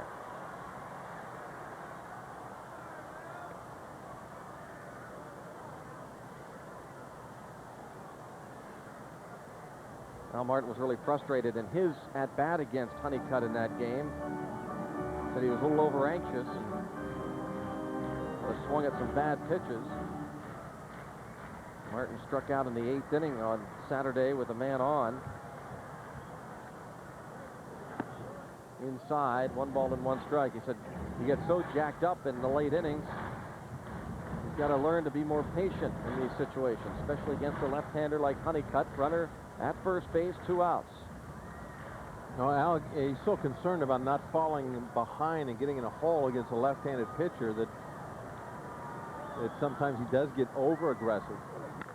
Chopper back to the mound. Honeycutt going to do the job again. The lob toss to first. The Bucs strand a runner after 7. Cardinals 7, Pirates 3 on Prime. 7-3 after 7 innings at Three River Stadium, and let's go once again to Jake Ploger. Thank you, Greg. I'm standing here with the president of West Virginia Wesleyan College, Mr. William Hayden. Mr. Hayden, tell us a little bit about the school and what makes it such a great institution. Well, it's located in Buchanan, West Virginia, which is just down Interstate 79. It's a small liberal arts college. We have a good baseball team. They made it to the NCAA tournament in Division II this year. We're very proud of them, and it's always nice to be here. I've been a Pirate fan since 1948. Do you make it up from West Virginia very often to catch in a couple of games? Well, this is only my 2nd year as the president of the college, but I have been up before. I try to get here every summer, at least once. Great, great. William Hayden, president of West Virginia Wesleyan. Greg, back to you. Okay, Jake, and Mr. Hayden, thank you very much. Here's Luis Alicea, who came on to play second base in that 2-for-1 switch. You just saw David Bell double down the line against the new Pirate pitcher, Jason Christensen. Not a good start. Well, so far the bullpen has done a great job of holding things together to give us an opportunity to get back in this ball game. But now Jason has got his work cut out of that leadoff double. And once he gets by Alicea, then he's got that tough top of this Cardinal lineup to face. Showing bunt and almost gets hit by the pitch. Alicea, .233 average, 4 homers, 27 runs batted in. Switch hitter bats from the right side. He and David Bell have shared second base duties for the Cardinals this year. Alicea, .286 average from the right side. 2 balls, no strikes. The offense has not been Alicea's problem, but he has really had a hard time this year on the defensive side of things with 17 errors.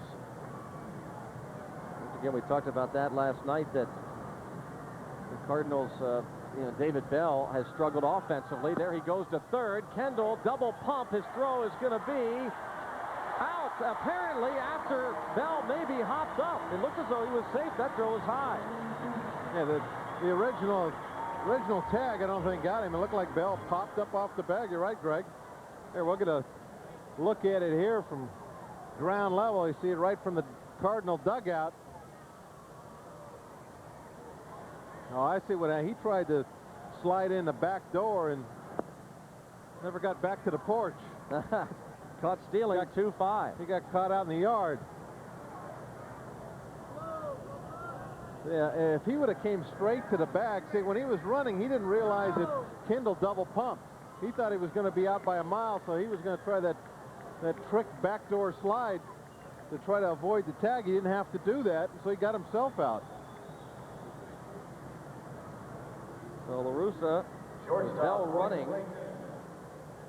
Looks again at the lineup card. Luis Alicea walks against Jason Christensen. Here's Royce Clayton. And look out for Alicea. He has stolen 5 in 7 tries. LaRussa has let the birds out. Let them run. 3 games last weekend and first 2 here. Langford, Gant, Pagnazzi, and Jordan have all stolen against the Pirates tonight.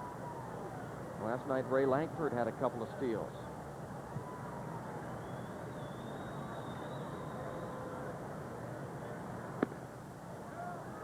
Ball 1 to Royce Clayton.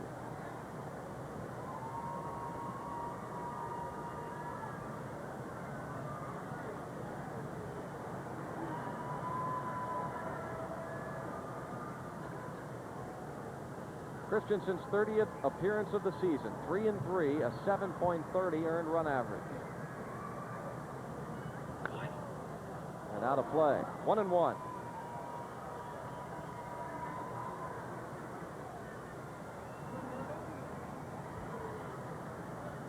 Christensen had a scoreless inning of relief on Tuesday night against the Cubs.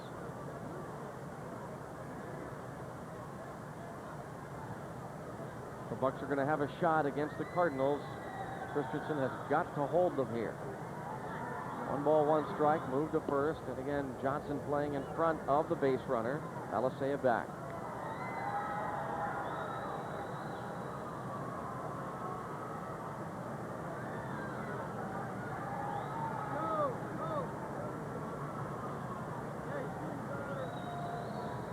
One ball, 1 strike. Another move. Again, the runner back.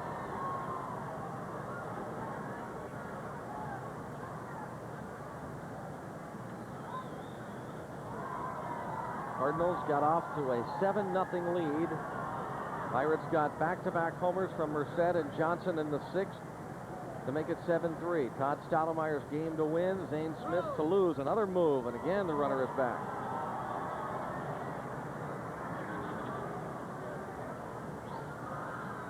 All these pickoff throws being called by Jim Leyland out of the dugout. You see Jason Kendall right there. That was a shot of him looking in the dugout to get the sign from Leyland, whether he wants him to throw over again. 2-1. Now what will LaRussa do? Liable to see a few more throws over there. At least a step off maybe from Christensen as Clayton steps out and looks down at his third base coach, Tommy Reynolds. Kendall looking in the dugout right now. Has his sign. Now he'll give a sign to Jason. Fastball outside. 2-2. Got it up and outside. Clayton swung right through it. Clayton's average at 280. Former Giants shortstop. Coming over in the offseason.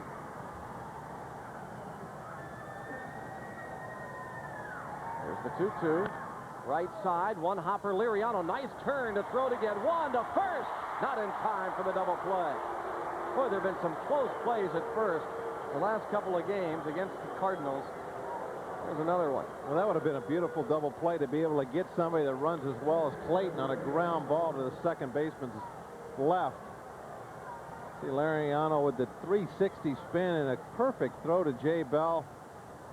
Alicea taking out Jay as he's got the good strong replay to Johnson, but Clayton just too fast to turn 2 on that ball. Ray Langford, 2 hits and 4 at-bats. He has scored a couple of runs and stolen a base. There goes the runner. They got him picked off. Mark Johnson's throw hits the runner and goes into center field. So Clayton winds up at third base. An error on Mark Johnson. You're going to see one problem here with this defensive alignment when you have Mark Johnson playing off the bag as he catches this pickoff throw. There you didn't see it. It already happened, but the throw you saw hit Clayton right in the back. But the throw from Christensen gets over to Johnson as he's backpedaling toward first base. So he has no momentum going to second to make that throw. Ideally, you want to be doing exactly the opposite. As you catch that throw from the pitcher, you want to be moving toward the pitcher's mound. Not only does that give you momentum going in that direction towards second base so you can make a strong throw, but it also gives you a good angle because then you're way inside the baseline and you don't have to throw through the runner. So that's a problem when you're trying to backpedal back toward first base. And here's the play right here. You see how he was moving back toward the bag as he caught that throw. See, now normally if you're playing on the bag and you see the guy break and the throw's coming to you, instead of having to back up to catch it, you're moving forward to catch it. Saves time, plus gives you a better angle. 1-2 the count. So the Pirates had him picked off, but as Bob Walk explained, a bad angle for the first baseman, Mark Johnson. He threw into the runner. Clayton gets his 18th steal of the year, moves to third, on the air charge to Johnson. And Christensen with good work to get a strikeout. And the out is recorded as Jason Kendall tagged Langford. Big strikeout there for Christensen. So the Bucs still have a shot. 7-3 on Prime. The Pirates still trail 7-3, but Christensen able to slam the door after the stolen base. The leadoff double, that was key. The caught stealing, of course, by Bell. Yeah, this is key right here. This inning, you got the heart of the lineup coming up. Guys that have done some damage tonight. Merced, Johnson be hitting second and third this inning. And this may be their last opportunities tonight. Jeff King will lead it off. So you down 4 runs. You want to make a move right now. You got some of your better hitters up this inning. Take advantage of it. Well, Rick Honeycutt, the left-hander, begins the inning. Right-hander T.J. Matthews is tossing in the bullpen. Honeycutt got Martin to bounce back to the box. LaRussa has Matthews, Parrott, Petkaizik, and Eckersley available from the right side, and Tony Fossis, the other veteran left-hander. But right now, it's Honeycutt against King.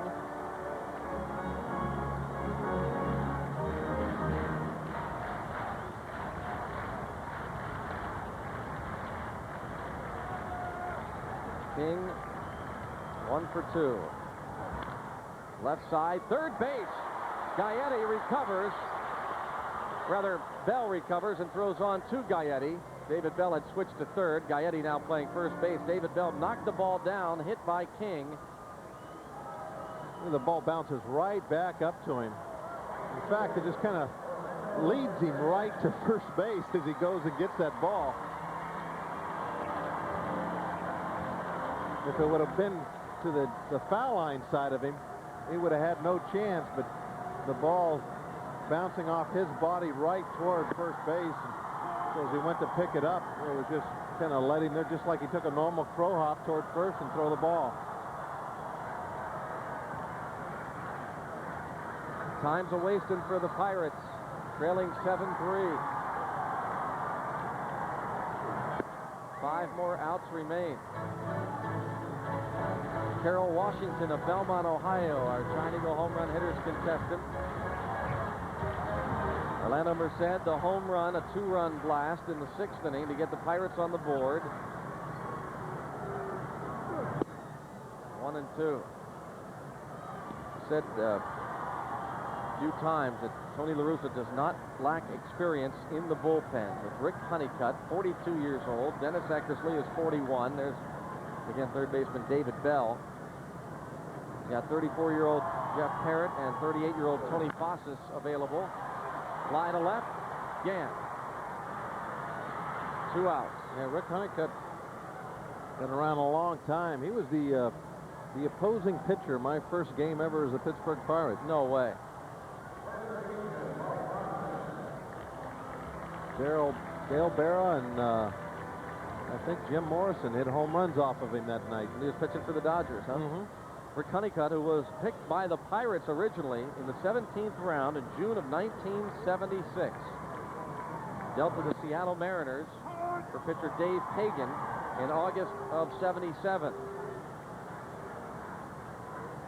Later, the Mariners would trade him to the Rangers, a deal that involved Willie Horton and former Pirate shortstop Mario Mendoza. Also, that trade involved former Bucco outfielder Richie Zisk.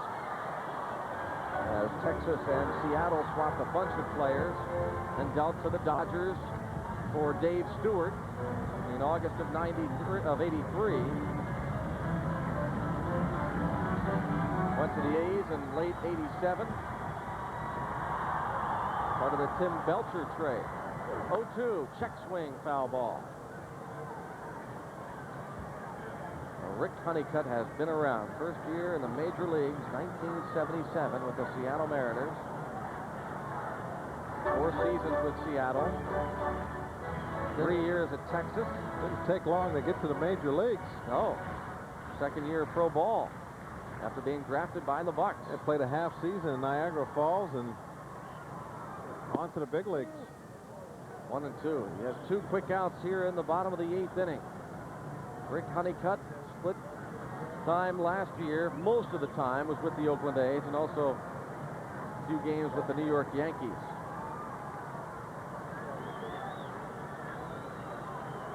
1-2 the count. And out of play.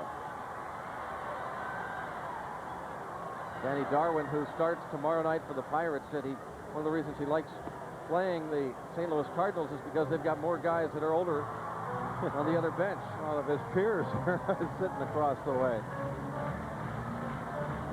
Mark Johnson, nice job hanging in here against a tough left-handed pitcher. Mark doesn't get a chance to see very many lefties.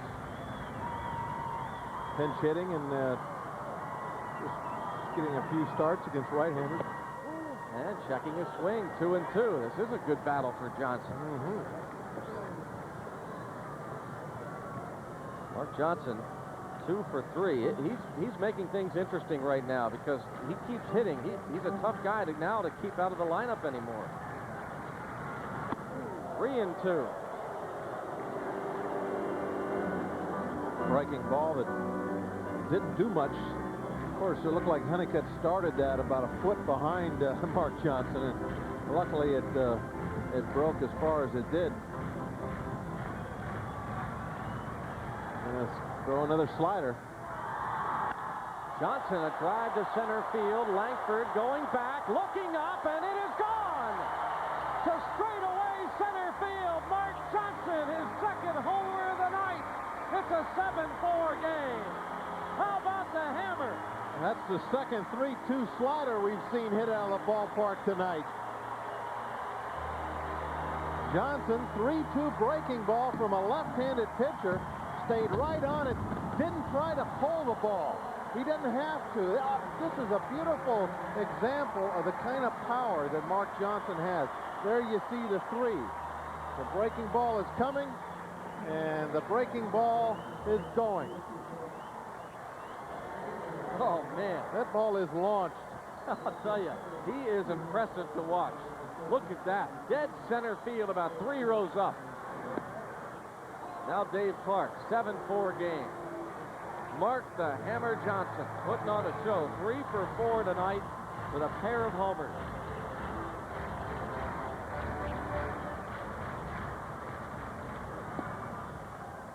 One ball and 1 strike to Dave Clark. You know, the home run was impressive, but how about the hole at bat before he hit the ball out of the ballpark? Even if he gets on, any way he gets on would have been impressive. Took some tough pitches, fouled off some tough pitches. That is a battle right there, what we just saw. And then perhaps to have him come out on top with a homer. Now it's 1-2. And Honeycutt didn't give in to him, just lay a fastball in there either. He came with that breaking ball, even though he had 3 balls on him. But to Mark's credit, he did not pull off, just tried to hit the ball back through the middle. Dead center field. And Honeycutt strikes out Dave Clark. So the Pirates will have one more shot. Right now they're trailing by 3, going to the 9th inning. 7-4 on Prime. Jason Christensen facing Ron Gant, who pops the first pitch up in foul territory, and Mark Johnson makes the catch. So Jim Leland sticking with his left-hander against three tough right-hand hitters in Gant, Jordan, and Gaetti.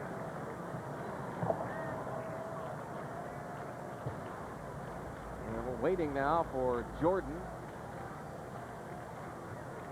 Jordan wasn't prepared for Gant to make an out so quickly.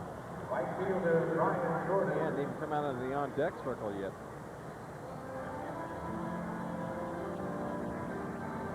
Pirates have used Zane Smith, Ramon Morel, and John Lieber, and now Jason Christensen. And we still aren't certain who will start on Sunday. High for a ball to Jordan. Tomorrow night, Danny Darwin against Alan Venice. 7:05 first pitch start. Hope to see you at the ballpark tomorrow night and or Sunday afternoon. Kids Magazine's given away on Sunday to the kids. Pitch inside, 2-0. In the bottom of the ninth, the Pirates will have due-up Jay Bell, Jason Kendall, and a pinch hitter. And Dieck begins warming in the bullpen for La Russa's Cardinals. There's a swing. Didn't want to, but it's 2-1.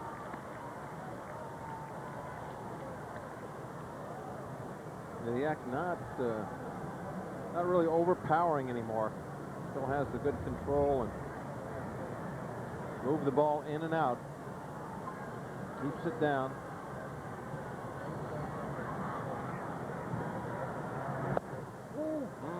Close, but a bit low. 3-1.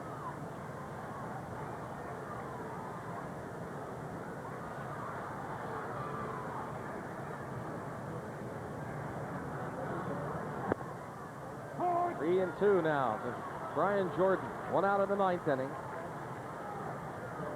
Zane Smith started.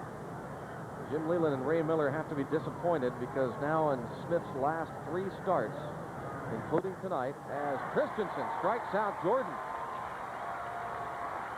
Yeah, Jason thrown a fastball by some right-handed hitters tonight. Dave Duncan, pitching coach, checking with the bullpen. Make sure the Ekman is ready.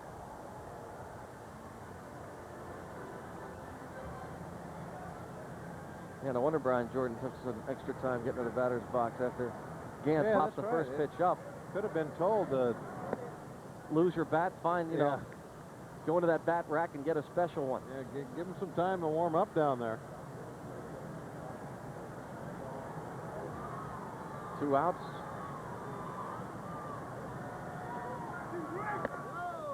Two and 0 to Gaetti. Going back to Zane Smith's numbers, not good. His last 3 starts, 9 innings of work. He's given up 20 earned runs. So has to be a lot of concern. And Zane Smith not able to make it past the 5th inning in each of his last 4 starts. But that's behind the Pirates now. They've got to concentrate on Gaetti and then getting to Eckersley. Strike is called. 2-1.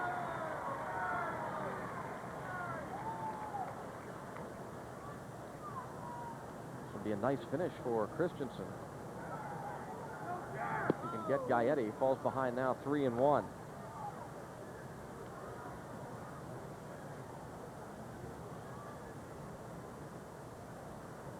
Two outs, nobody on in the ninth. Gaetti with 3 ribbies to give him 34 on the year. Pops him up. Jay Bell will make the catch for the final out. One more shot. Bottom of the ninth. 7-4 on Prime. Oh, young and old, the Bucks hoping for a comeback in the bottom of the ninth inning. We'll have to do it against one of the all-time greatest in the history of the game, Dennis Eckersley, the 41-year-old right-hander, who pitched Tuesday night against the Cincinnati Reds, giving up a run in 1 inning. Solo homer to Thomas Howard before he retired the side for his 12th save. And his numbers, 26 appearances, a 3.90 ERA. But he has been beaten. He's 0-5. You see the strikeout and walk ratio. That's why he's so effective. At 3 walks, one of those walks is an intentional pass. He doesn't beat himself. You got to beat him with a bat. His arm not quite as live as it was perhaps 10 years ago, but he can still put the baseball where he wants to. 335 career saves, 4th on the all-time list, and Jay Bell takes a strike. Tony La Russa, one of his first moves, along with bringing over much of the coaching staff from Oakland, was to bring the Ekman. And he quickly jumps ahead 0-2.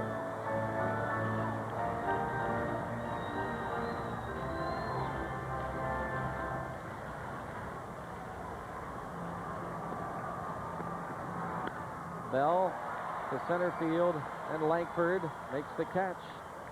1 out in the bottom of the 9th.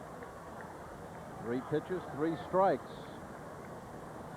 You know, when you're behind like the Bucs are, you'd like to go out there, maybe take a pitch, you see if you can get a base runner. Against a guy like Eckersley, that doesn't work out too well. You take a lot of pitches, you're just going to be hitting behind the count.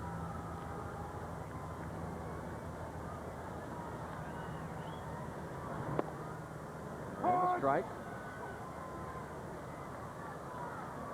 0-1 the count to Jason Kendall, who has grounded out twice and struck out.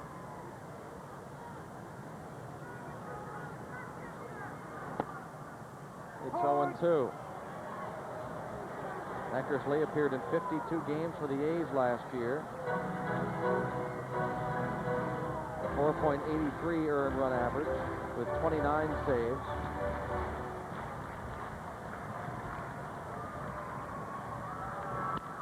And a chance, second base. Alicea will not get Jason Kendall.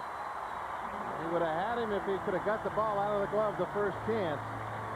But as we talked about before, Alicea really struggling with the glove this year. A lot of errors and not being able to make what would have been a good play there. Here you're going to see the replay. He just can't get it out of his glove. Eckersley knocks it down for him. And if he smoothly makes that play right there, he's got him, but a couple extra steps and Kendall's by the bag. So the Pirates have some life with 1 out. Charlie Hayes will pinch hit against Eckersley. And a reminder, coming up following the game on Talkin' Bucs, Ozzie Smith will be Stan Savran's post-game guest. So you'll stick around and watch it all on Prime. Charlie Hayes at .241 average, 9 homers, 40 runs batted in. And again, we remind you, 2 more games left on the homestand before the All-Star break as Hayes fouls it out of play. Tomorrow night, 7:05, Danny Darwin against Alan Bennis. Forbes Field Memories posters given away to the adults, and on Sunday, kids magazines in the 135 contest against these Redbirds. Eckersley trying to nail it down for Stottlemyre. Inside, 1-1.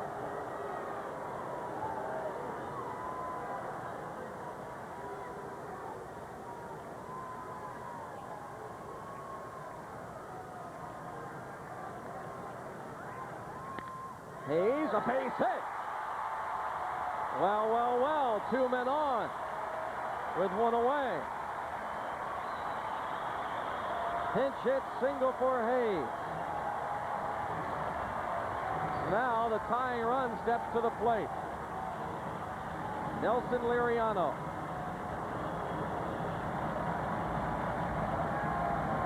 And now things get a little bit more interesting. Good pitch right down at the knees. And Charlie able to bang it right by Bell at third base.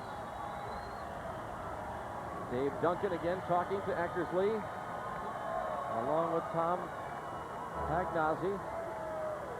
And the home plate umpire Larry Vanover going to go to the mound and break up this meeting. Russo all by himself on the end of that bench. Don't see this very often, but the reliever is going to get up and begin warming. Fossis, Tony Fossis, yep, a left-hander.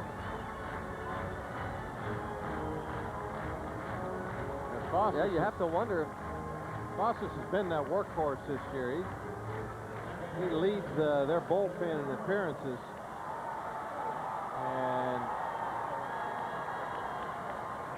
he got Al Martin down the road. He's in the on-deck circle. You got Orlando Merced, Mark Johnson even further down that road.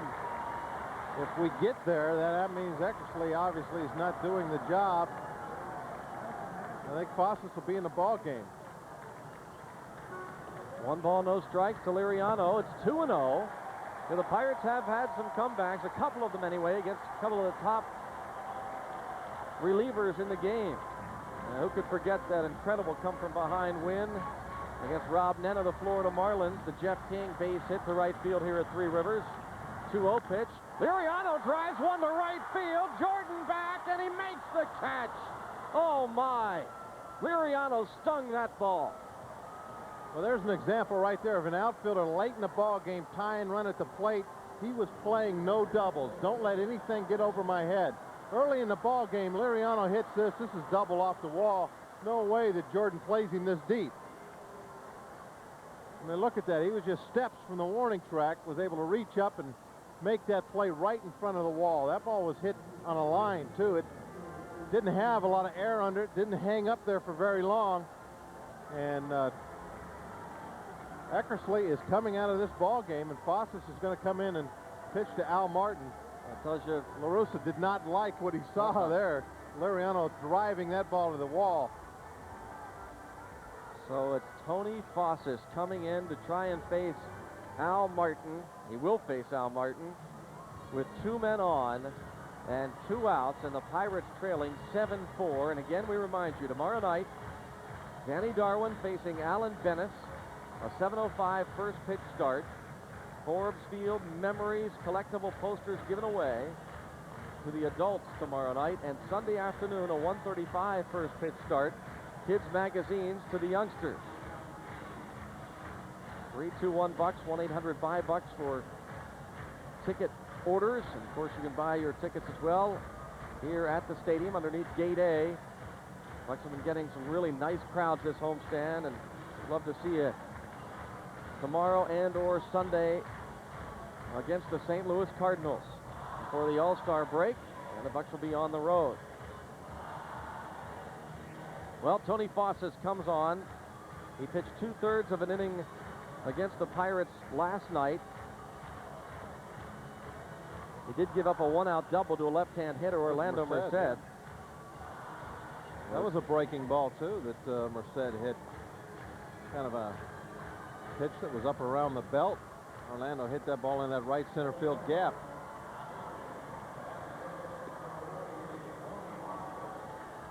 Al Martin has faced Fossis 3 times. He is 0 for 3 against him. He's grounded out a couple of times and lied out. So it comes down to this. The veteran left-hander Tony Fossis against Al Martin. Fossis 0-4, a 3.38 ERA with 2 men on. Martin represents the tying run. Would you love to see Jeff King get a chance? And a strike.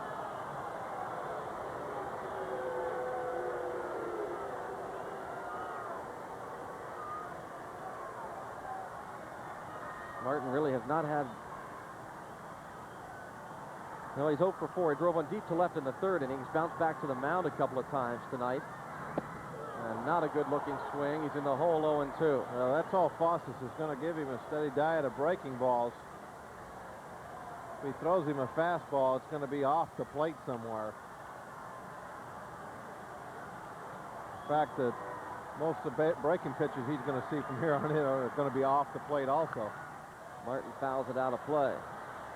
That was a mistake pitch there. He left it, wasn't a strike, but it was up. He got away with that.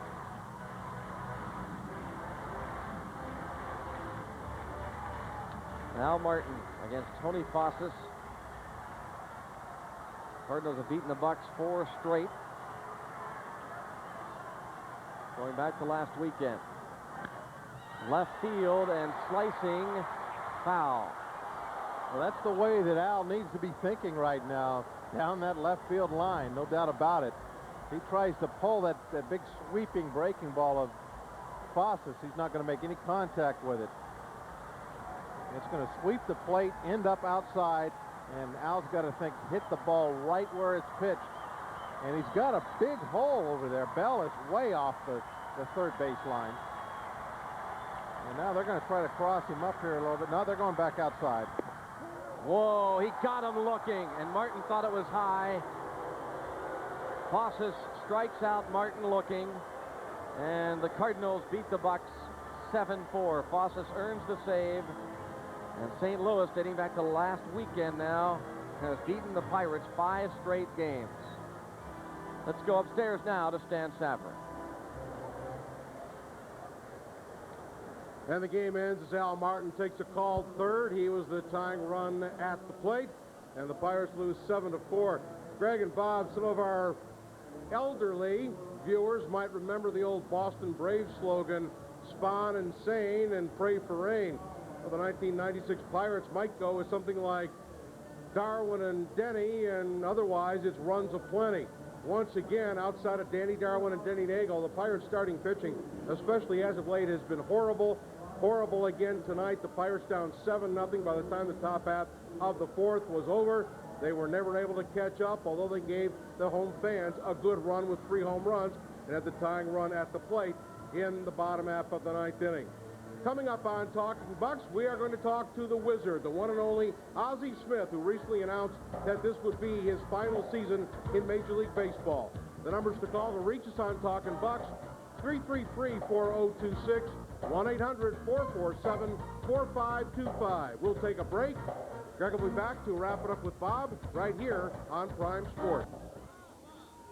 We are back at Three River Stadium. The Cardinals defeat the Pirates 7-4, and it's not good news. I mean, you and I kind of chuckled when Stan Savran passed along that slogan that Pirate fans might be thinking, what was it, Darwin and Denny or runs aplenty? Yeah. I mean, we kind of chuckle, but really, you look at it, it's not been good. Right now, the Pirates are down to 2 starting pitchers. Nothing to chuckle about right now.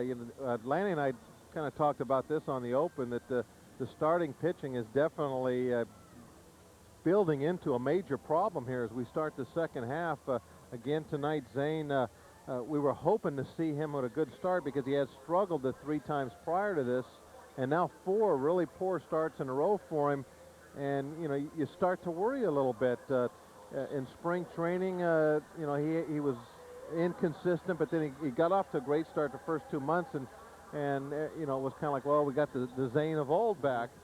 But now he's looking more like some of the starts he had in spring training. So or last year with the Boston Red Sox. And so now, you know, you start to get a little concerned. You know, if you had 4 other guys out there that are being very consistent, you just kind of slough it off and say, well, he'll be okay. But, you know, as Stan said, we're getting down to where there's only 2 guys that are going out there every 5 days and giving good starts. And one of those that's going to stop. And one of those 2 guys is 40 years old. I mean, you can't really think that, you hope that Danny Darwin has as good a second half as he did the first half, but everybody thinking that, you know, the same thing could happen to Danny Darwin. You don't think it will, but it very is possible. Well, anyway. yeah, you know, he is up there in age, but you know, you cross your fingers and hope that everything goes fine for him this year. But you know, a good effort tonight by the offense and a good effort tonight by the bullpen. You know, the starting pitching has been getting inconsistent, but I think the bullpen has hung in there pretty tough, really over the last month here. They've had their bad moments, but it seems like they're having to come in the first 5 innings an awful lot, and anytime a bullpen has to do that, they're going to have their bad moments. Starting pitching is going to have to get better, not only to win some ball games, but try and give that bullpen a night off every now and then, because you know, you can't use 3 or 4 of those guys, you know, every night. And by the way, the Pirates, having lost now 5 in a row to the St. Louis Cardinals, who are 15-5 against National League Central Division opponents, the Pirates fall to 8-12 against the division. So Bucks hope to regroup and go back at it tomorrow night. It will be Danny Darwin going for the Pirates. You look at the game summary tonight: 7 runs, 11 hits, 1 error for the Cardinals, and 7 men left stranded for the Redbirds. 4-9-1, the line across for Pittsburgh with 7 men left. Stottlemyre wins. He's 8-6. And he has won 2 of the 3 starts against Pittsburgh. Zane Smith falls to 4-6.